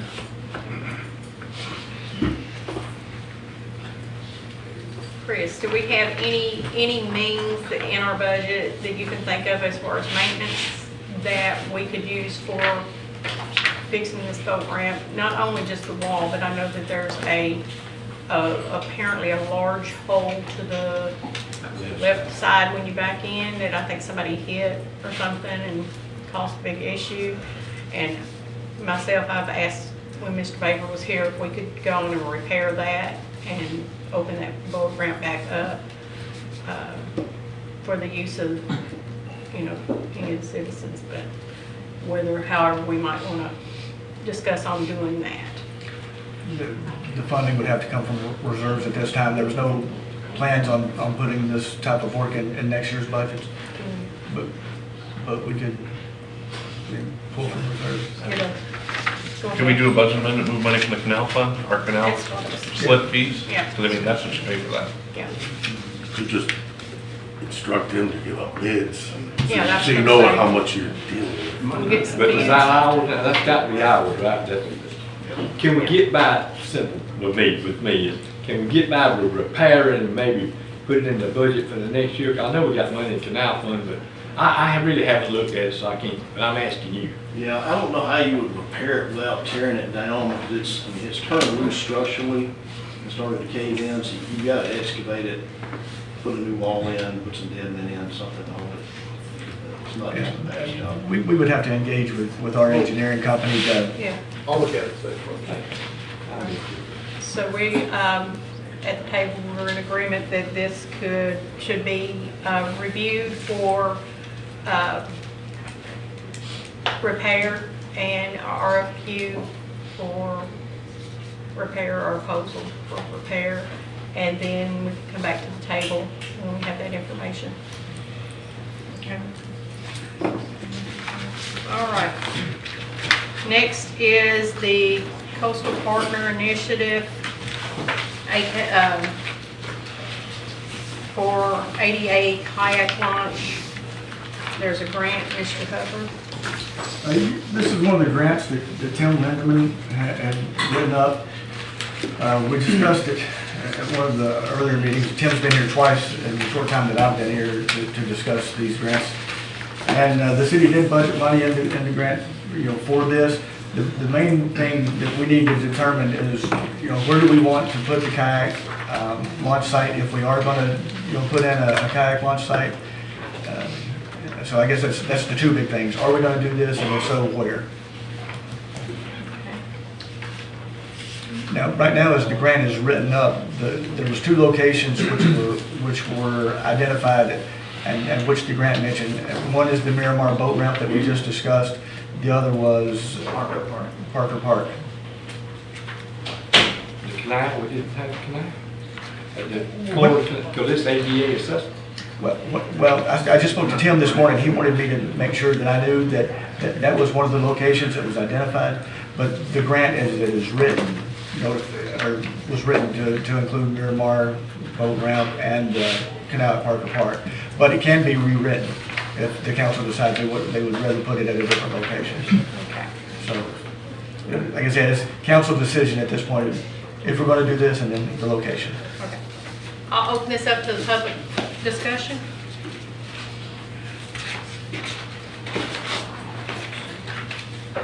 I have a question. Where are they gonna park? If you, in the past, Now, this is related to Miramar. Yeah, boat ramp at Miramar. Okay. 111 20th Street, Blue Garden. So, okay, 4th of July, go down to Miramar and Circle Drive. The people that own property there can barely even park. So and those kids that ride the bicycle around Circle Drive and play, I mean, where are these cars gonna go? That's my question. I mean, for the city to use it, for the city or Sandy, if he needs to launch in an emergency, that's great. But if you've got 12 trucks and 10 boats and 10 boat trailers, where are all those people gonna park? That is going to be a nightmare down there when all of those people who own property down there cannot access. I mean, it's already a madhouse during the summertime with people parking on everybody's vacant lots now. So I don't know how you can stack cars in there anymore. Parking is an issue. Is there anybody here that lives on Miramar or in that circle or anything? We just sold our place. Okay. Well, you might answer this, Julie. When the boat ramp was open, when it was open, what was parking like at that point? It was a free-for-all Yeah. everywhere. I mean, all I ever heard is it was a nightmare. Okay.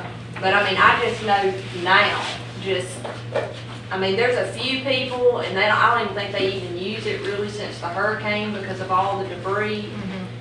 But there was a few people, I mean, when one of the hurricanes, we used it to take our big boat out because we couldn't go under the bridge. And that's another thing, I mean, if a big boat does get disabled and instead of being towed all the way from Panama, it's nice to use it because we can't go under the bridge. But, I mean, parking is just, I know parking's a problem all over town, but you're talking about a very small area to put big trucks, big trailers, people backing up.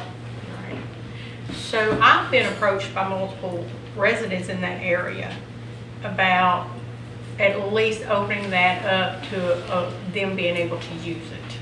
So if we do these repairs, I think that residents should be able to use that boat ramp, and maybe we do that with a fee, and that would probably cover some of the costs that we might entail for repairs. Or possibly the city might consider leasing it out to the residents of that area in some form or fashion, where they have a code or something to get in and out of it, where it's not blocked off from all of them. Those are just some ideas that they have discussed for that area. That way they can pull in there, they can go park it back at their house. There's no parking issue. I think the boat ramp, I agree with Chris and the staff, boat ramp needs to stay in the city's property. We need to, I agree with Julie that we don't need to put a kayak launch there. I think we need to leave it clear and ready for usability as however the council sees fit. Over here? Can we talk? Yeah. Okay. Obviously, there's $60,000, there's a grant. It's been here since June, so we have to accept it and find a location for the grant if we want to use it. I think it's easy that we can say on the grant, we don't want to do anything at Parker Park, so we can drop that 30,000, and we could bring it up to the main canal budget. We do have a boat ramp that we use at St. Joe's, we know that. We don't want to let go of this in case something happens, I understand that also. But we can take that money,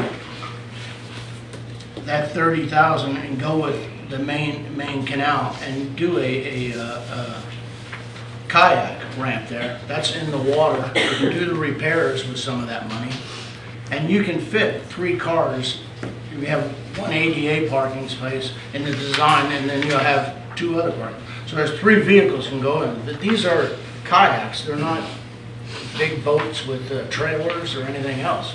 I think it's a good solution to maintain it, fix it, use it as a purpose for the time that we have it, and if we ever have to convert it, some of the work would already be done. So we would need to really look at this grant before you say you want to put something and maybe in the, year down the road have to remove it. Some of these grants require certain requirements that you have to keep it for so long or do different things. My other issue with the boat ramp being, with the canal, boat ramp, main canal boat ramp being used as a kayak launch is safety. And so several people have brought that to my attention, like these big boats, like Julie said, they got big boats that go in and out of there. Going in and out of there may be an issue. It looked like in the past, some of the recommendations was doing it at 8th Street Canal to go in and out. And there's other areas in the city that, with all our canals, that we could go in and out. I think, Mayor, some of the conversation was maybe taking the kayaks and move them down to Port St. Joe Company ramps. And there it would be a safety issue. Here there'd be no boats going in there. You would only allow kayaks. So we're gonna close that canal for boats? No, ma'am. This is, when you go down there, you can see it. I mean, there's an area there where the water comes in where you can take the kayaks and put them in the water. Are you talking about the Salt Creek exit there, right at the curb? Yeah, Is we're that what talking you're about the park, you talking about the canal, Well, right here? There were 2 suggestions. One was the boat ramp, and the other one was at the slips at the end. Oh, yeah, on the canal. Okay. I'm not talking about the canal. I'm talking about the actual boat ramp. Okay. Yeah, that's. But if you put in there, you still have to go out where boats are exiting. You actually go around the curve to go out, where boats may be coming in on the other area, under the bridge. So You're gonna do that at the slips, you're gonna do that at, anywhere you're gonna do that. 8th Street, I don't think you would have that. I think that was a previous recommendation from our first stormwater plan. And with our stormwater plan, there may be other areas that we could put it in once the stormwater plan is put into place. That's way different than what the grant was asked for though. And, it looks like the grant's asking us for more than 50%, 46,000 as a match. It's a $60,000 grant. You would think it'd be 30. It's 60,000, they say 46,000 because there's 8,000 and 6,000 that's used, that's deducted, that's used for in-kind, like a Tommy's group working on it, that's labor. Mr. Linden, I think we could, yeah, we could come up with a lot of our matching funds by doing some of the work in-house. Correct. Could we amend this grant to the 8th Street Canal? I mean, is that a possibility? It can be amended, and it's already been amended once, according to Mr. Linderman. Because I do like the 8th Street Canal, but again, if our future stormwater plan there is to eventually close it, then you can only go into the canal and out, but. And if we do that, then we take on another cost of the wall, getting it repaired versus maybe using some of this money to do it. Oh, for the old boat ramp. Altogether. And if you use the 8th Street Canal, all the property we own is like from Georgia to the canal. How are we gonna access to the 8th Street Canal? How you gonna It get was in that? the previous plan, so That was, I know that was done in 15 with stormwater, we were gonna put water up here. But on, that was, and it has a pretty little picture right there. if you go up right there where Kovacs man live, you go up, that's was city-owned property, and that's where they was planning on putting the kayak launch right there at 8th Street Canal. Where you gonna park? It's just a wide enough place to drive upside the canal. I don't Same understand. issues with Miramar, but the safety is not an issue there. Miramar is just, Miramar, to me, ADA is what you got to worry about with Miramar. Because you go 10 foot and foot. It's got to be with ADA people. Yeah. And if you go to, I don't think we'll make the water. Yeah. Time you go I don't 10 think foot, so 1 foot, 10 foot, 1 foot, you Yeah. might die by it when you It's catch it's the That's slope of too the. steep. It's very steep. I've thought of that too.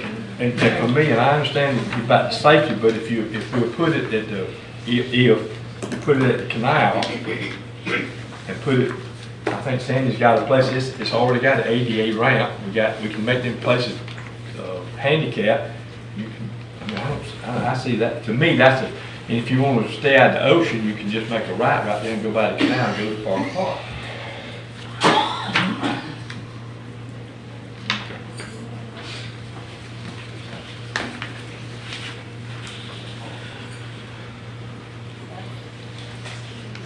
Do we want to table this for another day and look at it closer?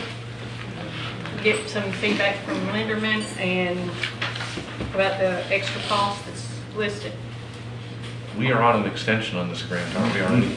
Yes. How much time do we have? I would have to look. It's, I mean, it's got to be getting close. That's one of the reasons why I put this one on the agenda now, is because we're getting very close to the end of our time. Was this money budgeted in this budget Yes, ma'am. for 46? Yeah, just 30. 30. Just 30. But it's still costing the city an extra, It's not 46 or it's not, 15,000. it's not 46 or it's not 60, because you're gonna drop one of those options that the grant, you're gonna try to move money back into the one option. There's two options right here that have $60,000 that are available. So if we drop Parker Park, that leaves 30. So this becomes a $30,000 project unless we can take some of that money and move it in. You have to go back to the state to ask that.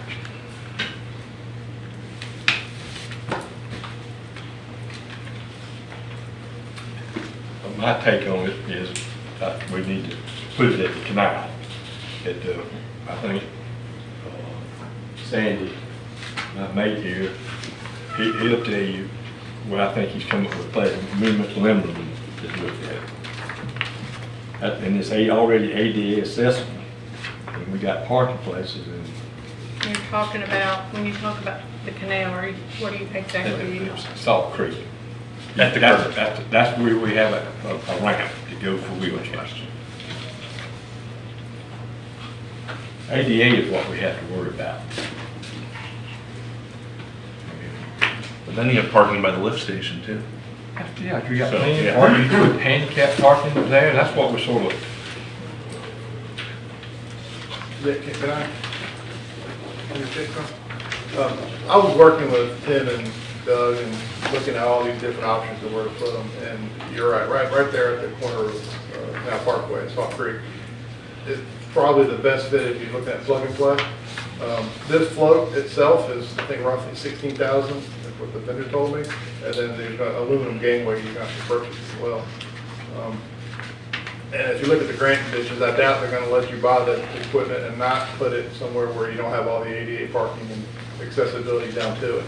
So anywhere on 8th Street, you're looking at all the expenses of making the parking lot and the water access and everything else. I think the canal is the best location right now. And I will add, this thing is portable. I mean, you can move it. If it doesn't work out there, you can move it, a couple years down the road. If something at Parker Park opens up, you can move it out that way. So can we consider just having the one? It looks like there's multiple. Is this starting with one? Would this grant cover just one ramp? One kayak launch? I think. I would be once agreeable to you could. one, yeah, to the one on Salt Creek. It looks I would tucked up there in the corner. I'd like to suggest one thing, is that we just move on and accept a location. And accepting a location would allow us to accept the grant. Grant, yeah. Okay. Yeah, I like that part. I think that we should accept the grant. I think we should, we would like to have a nice boat, a nice kayak launch for, residents and visitors. And I think the main canal in that area would be better than the other part. I think we accept that, and then we ask Dewberry to go down and do a design for us, and we go from there. All right. So, I will, Right, so any other? what is the discussion? motion we need? Is it to Okay. accept and pick a Accept- location? I would say accept the location and, yeah.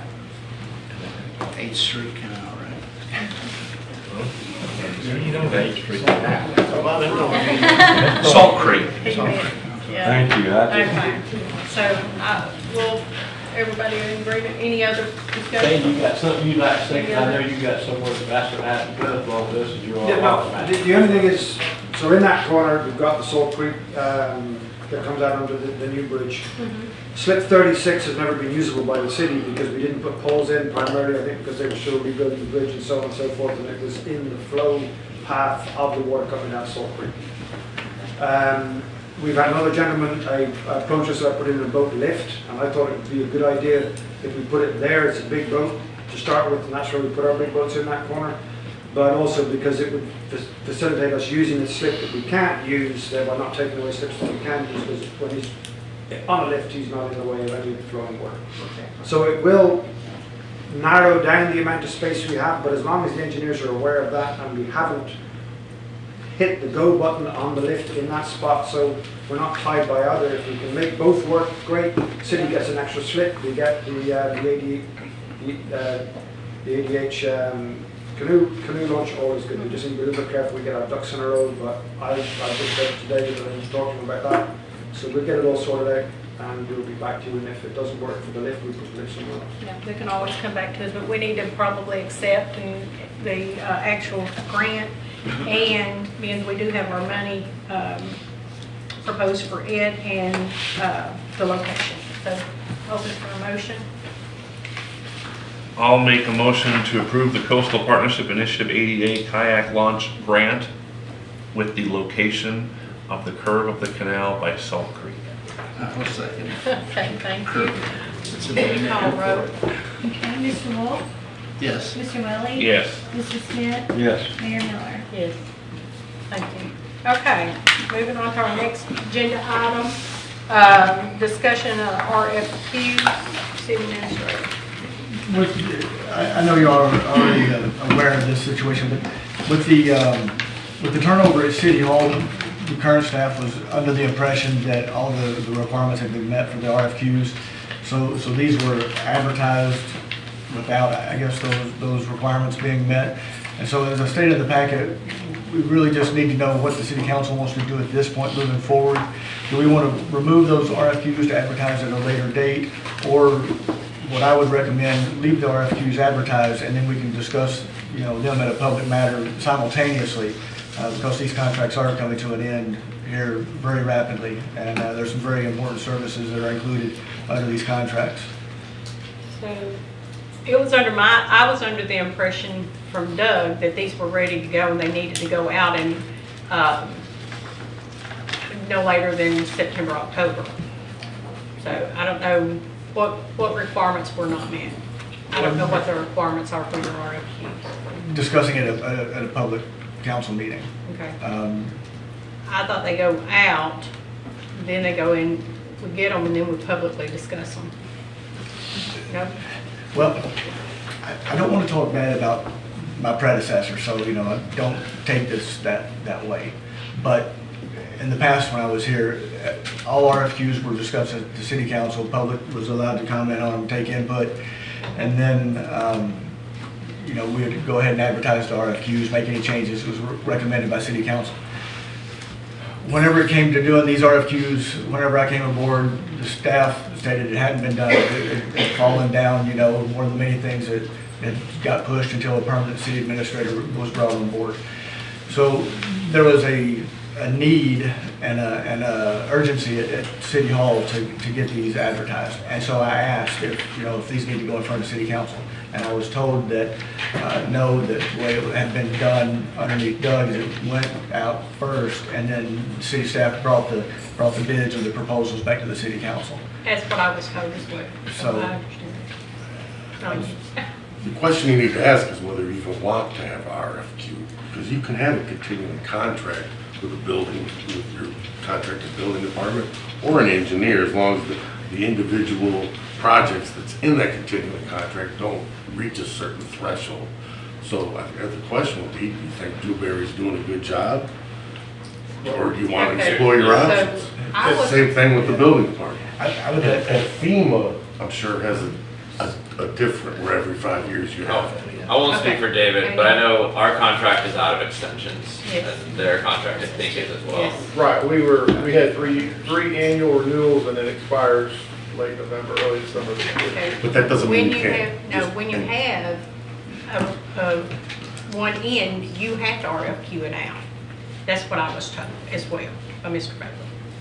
That this had to go out for RFQ because it had reached, David and I are on dicey ground, not dicey, but just like, we can't say too much about this, but like, I will say that traditionally when you run out of extensions on a contract, you have to re-advertise it. yes. So, And we are up on 3 areas here, all 3 areas. And I checked on it too, and that's what I was told, that RFQs had to go out when there's no more extensions. Now, that doesn't say that people that are currently under a contract can't, reply. No more extensions, maybe I'm missing it here. Right. No more extensions. Right. Okay. So what's your minimum? 5 years? You was 3 and he was 5, or you? I think we're both on. They're all- Two all plus of one them plus five. one plus one. 2019. I know it's plus 1, 'cause I know Yeah, we. there's we- 5, I think both David and I have 5-year contracts essentially in total. Okay, As does EPCI, yes. which is the Okay. third one. So I think our discussion here is, do we leave it up or do we take it down? And I don't think there's a vote, we're just saying, giving Chris direction, right? Yeah, my recommendation, like I said, is to leave them up. I And say if we leave want to them talk about these at the next meeting, give, time for public input, by all means, do. That's what we should do, but with time being of the essence, we need to leave them up and All right. go forward. Everybody in agreement? I'm Leave them with up? us. Okay, Chris will direct you to Chris, leave those. And then we will bring those back to the public, okay? We are on a deadline. I think they are out there for 30 days, from my understanding. They have to be out for 30 days. We moved the date back, I'm not sure. October 9th. Yes. Okay, so till the ninth. Okay, very good. All right, moving on, our next discussion is about the 15-foot setback on Canal Parkway, and it's Mr. McHale. Yes, I sincerely apologize for not having this question answered and setting forth the options for the council regarding this issue. I thought I would, and that's why I put it on the agenda. However, constantly being maligned in the media, accused of nefarious acts, dealing with unilateral, unauthorized internal investigation with a biased, self-appointed special counsel, a ridiculous lawsuit, and a meritless cease and desist letter. To say that over the last few months there have been some distractions would be a gross understatement. Assuming that I'm still here, I will have the council's options with regard to this issue put together for the next meeting.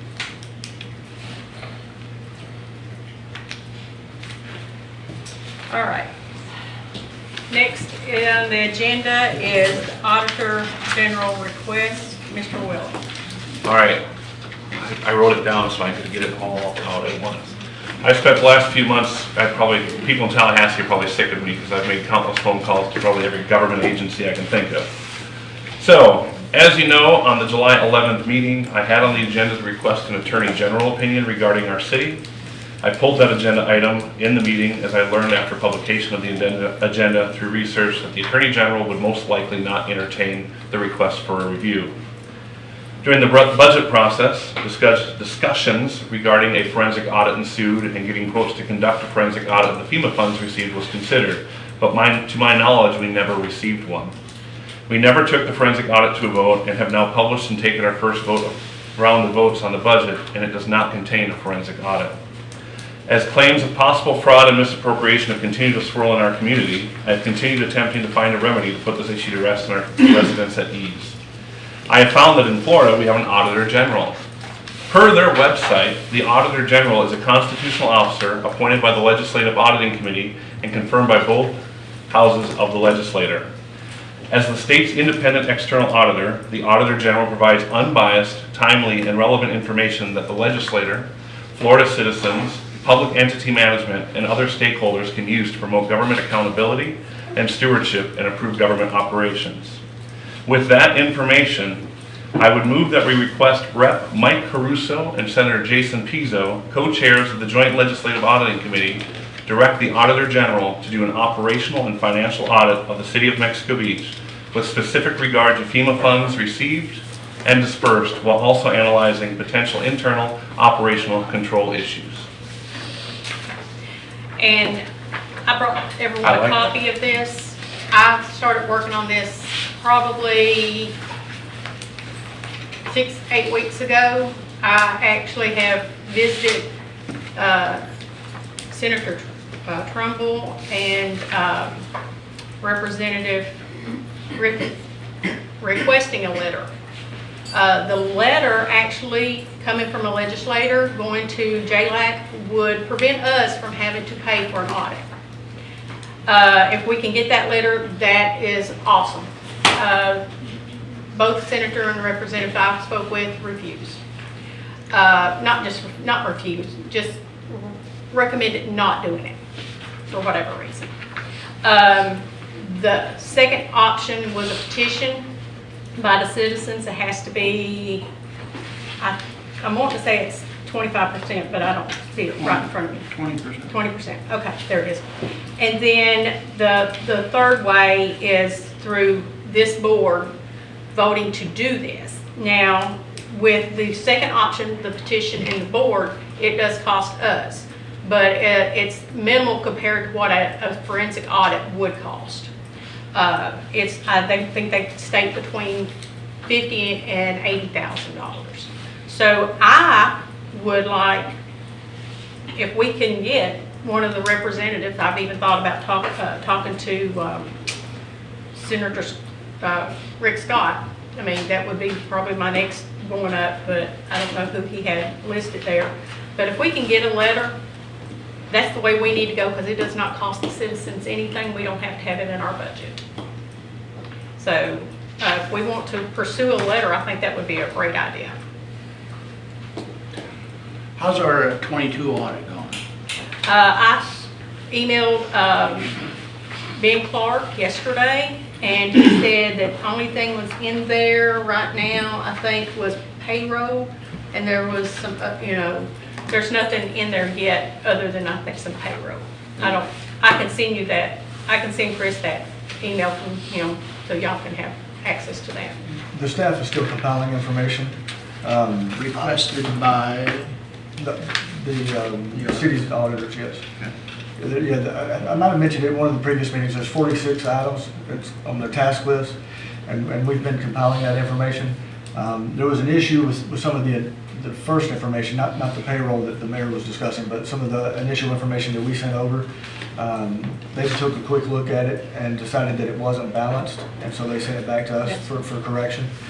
And but we are still actively, working on compiling all this information to get to them once we get everything balanced and able to send over.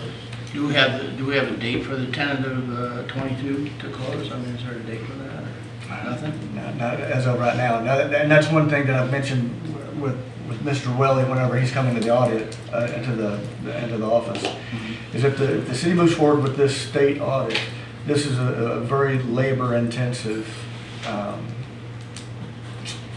I don't know what to do, it's a very labor-intensive procedure or, tasking.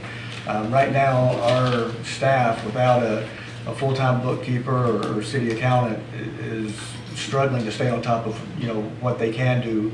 And there's things that aren't being done just because they don't have the knowledge base and skill level in order to do it. So what I want to do, and I spoke, I mentioned this to Mr. Welly, is if this, does go forward, I want to bring on a full-time bookkeeper to, number one, help out the city in getting everything prepared for our fiscal year 22 and 23 audits, but also to do the day-to-day operations that we need and to deal with the state on this, because like I said, it's a very, very labor-intensive process. And, we actually do need someone on board full-time to help with our internal controls that are of an issue on past 3 audits. Well, we do need that, and then I've asked city staff to work on an RFQ for an accounting firm, because I know when Mr. Welly was the city clerk, there was an accounting firm in Port St. Joe that kind of looked over his shoulder, verified everything, made sure that, they'd done some minor tasks for us. Nothing compared to what, would need to be done day to day by a full-time person. But if the city council, wanted to move forward with also hiring an accounting firm to provide that additional level of oversight, then that's obviously something that we can do too and look at, later on. But we have to get somebody on board to start taking care of these financial issues and, the 3 audits now if the state audit is approved. So did you contact any of those places that we had gotten from, that Michael had checked into? Those were all people that Michael had contacted in regards to the forensic audits. It wasn't day-to-day operations type stuff. So how did that fall through? I mean, because it's been discussed multiple times at this table, that they were sending out, getting information to see if we could piggyback off of another RFQ that was already put in by Panama City. I called Panama City. Panama City has 4 CPAs on staff, so they don't use any kind of outside accounting firm except for their annual audits. So would a CPA be what we would want to hire? Just go on and get a CPA full-time in-house? That would probably save a lot of money, because a CPA outside is going to cost more than getting a CPA inside that could take care of both these duties. For whatever it's worth, I did a Google search for starting pay of CPAs in Florida. We could afford one based on the low end of that scale. But if you go to the low end of that scale, then you're wondering, do they have any government experience? Governmental accounting is kind of specialized. And it'd be nice to have a CPA who had governmental experience, but I don't think it's 100% necessary. Well, they're out there. I mean, you put that on your RFQ, you want those qualifications.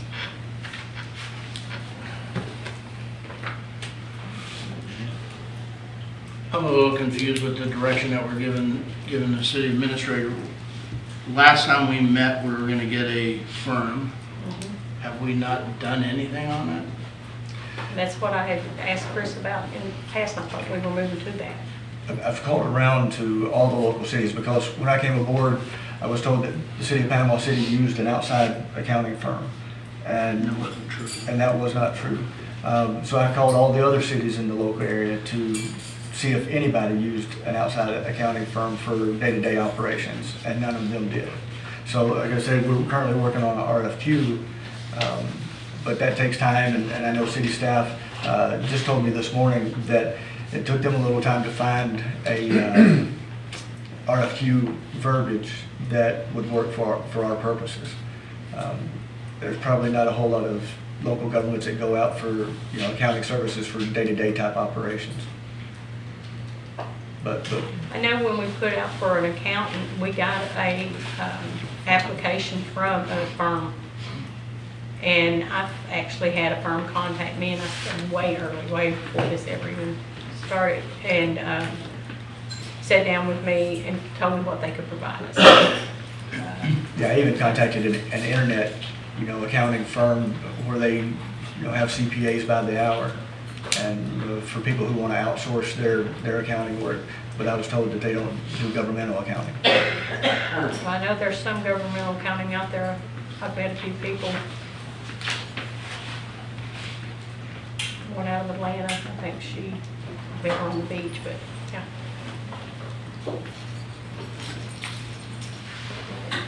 gonna let Miss Logan's got her hand up. Yes, ma'am. We used Roberson in the past, St. Joe, are they still available? I spoke to them and I had them email me over a copy of their original contract. And as I mentioned, the services they provided in the past were very minor compared to what we would be asking them to do in the future. And so and what they did in the past is they gave us a flat monthly fee, and there's no way that they're gonna be able to give us a flat monthly fee on what we would ask them to do at this time. Could we revise that and send it to them for quote in what we actually need? I mean, if it went out for RFQ then, I don't think we would have to repeat that, would we? Do we already have an RFQ on it? Yeah, I mean, I spoke with Roberson and told them I would keep them informed, when the RFQ went out. We use them before. Yes, sir.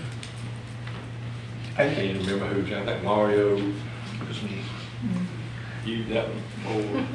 We used them when Mr. Willie was here, and I know the CDC currently uses Roberson for some of their accounting work.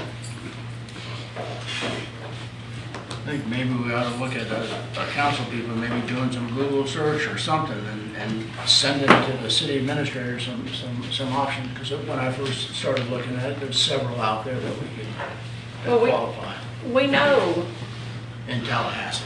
hiring an inside accountant is something we probably are going to want to do. Definitely. And then I think our original plan was to have this inside accountant and then have a firm to help fill in and catch us up with everything. Well, with everything has been miscommunicated or not communicated, what are our thoughts on the internal? I mean, we can hire probably quicker than we can get an RFQ out for whatever 30 days it takes or whatever. I mean, we may even be able to hire someone temporary, just to come in and deal with the audits and the finance information, if you're interested in doing it. I would not agree to, I mean, I would not want, I think our city deserves to have an accountant that's inside, that's knowledgeable. We can make requests for, what kind of credentials they have to have. Well, the good part about right now is tax season's ending, so accounting Yeah. firms probably have some time for temporary. Do we have an idea of what we might want to pay an inside accountant? I mean, inside finance director? Do we budget 70? We're offering 70, so that's what it is. And I think that's low based on what I've researched. So let me ask you this. Do you remember Miss Greenwood? She's a city clerk that applied for a position as city manager. City administrator, excuse me. Freeport. Oh, Yeah. Freeport And lady. Is that Freeport? Yeah. Greenwood. She should have accounting experience being the clerk, right? Depends. We were an anomaly here before we split the position. It was Okay. rare to find a clerk that did both. Oh, okay. So I don't know what their setup is. It could be a call to her to see if, because she's very interested. Just made that call. She's very interested in coming to our city in general. So I don't know what her experience is. That's just, I don't know what her experience is other than, I know she filed for this as a clerk. Her experience was a clerk when she filed, brought her application forward for that position. But, and she does have a bachelor's or master's degree in business administration. And she does have the clerical experience for government. So just saying that might be a possibility. We can make a call. I think her experience with government is limited, I think, to 1 or 2 years. So she put in for the job the first time, and she didn't have any government experience. And now, I think she just become the city clerk. Well, I don't think so. She's been more, and she's big on budget. That's why she couldn't interview, because they were in the middle of their budget, and she wanted to do it the week after, and nobody would let her come the week after because she wanted to do face to face. I'm just throwing out some options, some discussion points. and I don't want to move away from this. I was gonna say, I'm not giving this up, so. We don't want to move away from this. We don't want to cloud. We can do both at the same time, We need- continue moving forward. Yeah, we need to, talk about a letter. So, if you want, I can give a stab at the motion. I had it written, but I modified it. But before you motion on that, I mean, what you're gonna try to motion on is hiring the state to come in to do a forensic audit.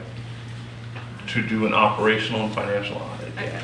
Operation, and those are the two areas we're gonna identify. Correct. Does that take care of what maybe, whatever smoke you're talking about, Mayor, that we have to do a forensic audit? Or is there more that? They do operational audits. Okay, is And that would be operational, everything, what are the two again? everything. Operational and financial. Would that take care of the goal that you're I looking for? think the scope of their practice would benefit what the citizens have asked for as far as an audit. I believe so.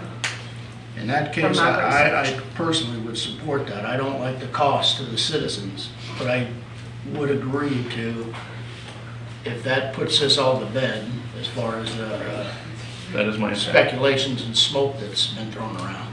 I agree with it. So my original motion was to request it as this governing body, but I think we should modify the motion to say, request our legislator attempt first, and then we go as a legislative body. So that way we can try to get it paid for, and then end up moving forward anyway. Regardless if we pay for it or not, I'm not giving up doing it. So I would make a motion that we request one of our local legislators make a request to the Legislative Auditing Committee for an operational and financial audit. In their refusal, we will request Rep. Mike Caruso and Senator Jason Pizzo, co-chairs of the Joint Legislative Auditing Committee, direct the Auditor General to do an operational and financial audit of the City of Mexico Beach with regard to FEMA funds received, dispersed, and analyze potential internal operational control issues. Can I get a written copy? Yeah, I'll give it to the Wow. clerk. And I would second that. All right, Jamie Caldwell. Okay, Mayor Miller, Yes. Mr. Smith, Yes. Mr. Wolf, Yes. Mr. Lowry. Yes. All right. Can I just make one little comment Yeah, for that? just 1 second. Let me let him do his, and then yours is. I got it. On But your- we've already put enough on our employees. If we go through with this, will that put them? It could, that's why I want to hire someone, you know, bring someone on board, and what I'll do is I'll, you know, contact some of the previous applicants for the position, and then if we need to re-advertise, we'll go ahead and do that, but we've got to get somebody on board who can deal with. If we already bogged down, I think we need to get somebody first hired, and then I don't mind going on with it after. Okay, I think we're in the middle of the vote, right? No, we will. Yeah. We voted. We voted, everybody? I Okay, voted for it, sorry. I just want to know. Okay, well, your question should have came before the vote on this. But I had- anyway, had hand we're up. moving to the staff reports. City administrator, you have anything? Yes, ma'am, I got three things. First of all, you know, today at our council meeting, we've heard a lot of people bring up, you know, the negativity here in the city, and I've heard several citizens talk about the chaos that they see. And so I just want everybody to know that whatever chaos you see at these meetings, it doesn't transfer over to City Hall. And so our employees are some of the greatest employees in the world, and I don't want our citizens to lose faith in our employees and staff. They're going to be here every day, they're going to do their jobs, and we're going to move forward, like I said at the previous meeting. So please, don't associate the meetings with the city operations, two totally separate things, you know, as far as the day-to-day operations. Secondly, and the people who were here in the past when I was here before, they may remember that I had what we called the Slaughter Bowl at that time, and that was the Florida-Kentucky football game. Anytime Kentucky and Florida plays football, we have a get-together at Mango Marley's. I put $1,000 on the bar. All the employees come in, they eat and drink for free while we're there. I want to invite all the citizens to come out. I want to invite the city council to come out. Right now, there's no time of the game. It's to be announced. So hopefully at our next council meeting, I will let everybody know the time. But that's on the 30th of this month. Come out. No talking about city business. Just come out, get to know the city employees, get to know me maybe a little bit. if you want to throw a few bucks on the bar to help out the staff at Mango Marley's, then, that would be appreciated too. But everyone's invited. Lastly, and most importantly, when I was called outside earlier, that was for a process server. So the city has now officially been served the paperwork for Mayor Miller's lawsuit. At this time, what we need to do, and Mr. McHale, correct me if I'm wrong, but I need to ask Mayor Miller to turn over the gavel to Mr. Wolf, since he's the mayor pro tem. We need to have a motion to take a recess while the three gentlemen who are remaining here, since Ms. Hamilton left, go into executive session with Mr. McCahill so we can talk about the service of this paperwork and our next steps for me to accomplish today. For the citizens who are here in the room, and you may not be familiar with an executive session, if the city's being sued, then we're allowed to go outside of the public view, outside of the media's view, media, and discuss, our strategy moving forward. You're more than welcome to stay. Chris, in order to have an executive session, we would need to have a court reporter, and I believe we have to have notice of it as well. So it's something we would have to do, we'd have to call a special meeting to do that. Yeah. Oh, The three, Now realize that. Okay. yeah, and Ms. Disregard all Hamilton will that. Ms. Hamilton will have to be involved as well. So that would have to be a call. Yeah, you should have to have notice that. Okay. Yeah. So will you be contacting us to schedule that? I will work through the. We'll work together on it. Okay, It'll be as quickly as possible. all right. Anything on your? Mayor, if I can follow up on that lawsuit. I contacted the city's insurance company about the fact that we were potentially being sued. Since they will pay for it or potentially pay for it, they're not going to do anything until we receive the actual service. So now that we've been served, I will be notifying the insurance company upon us exiting the meeting today and let them know, and we'll be working with the insurance company for them to appoint counsel. That's all, Mayor. I don't have anything there. All right, thank you. Anything, Terry? Well, I'll think about Ms. Hamilton. She's hurting today. Yeah. And Tammy. Tammy. I think we're gonna say happy birthday. We are. Can we? Yes, sir, let's do it. Happy birthday to you. Happy birthday to you. Happy birthday, dear Tammy. Happy birthday to you. Two more things. Julie's was Monday. Happy birthday. And yours was Sunday. Tammy, don't you start. All right, Tammy, go, you lead. No. Happy birthday to you. Happy birthday to you. Happy birthday, dear Jerry. Happy birthday to you.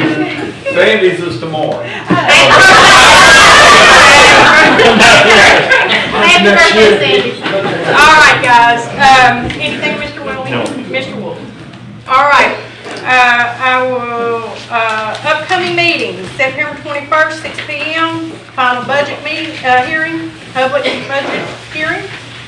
September 26th, 6 p.m., city council regular meetings. Do I have a motion to adjourn? I'll make a motion to adjourn. So, man, you get that. Sounds better.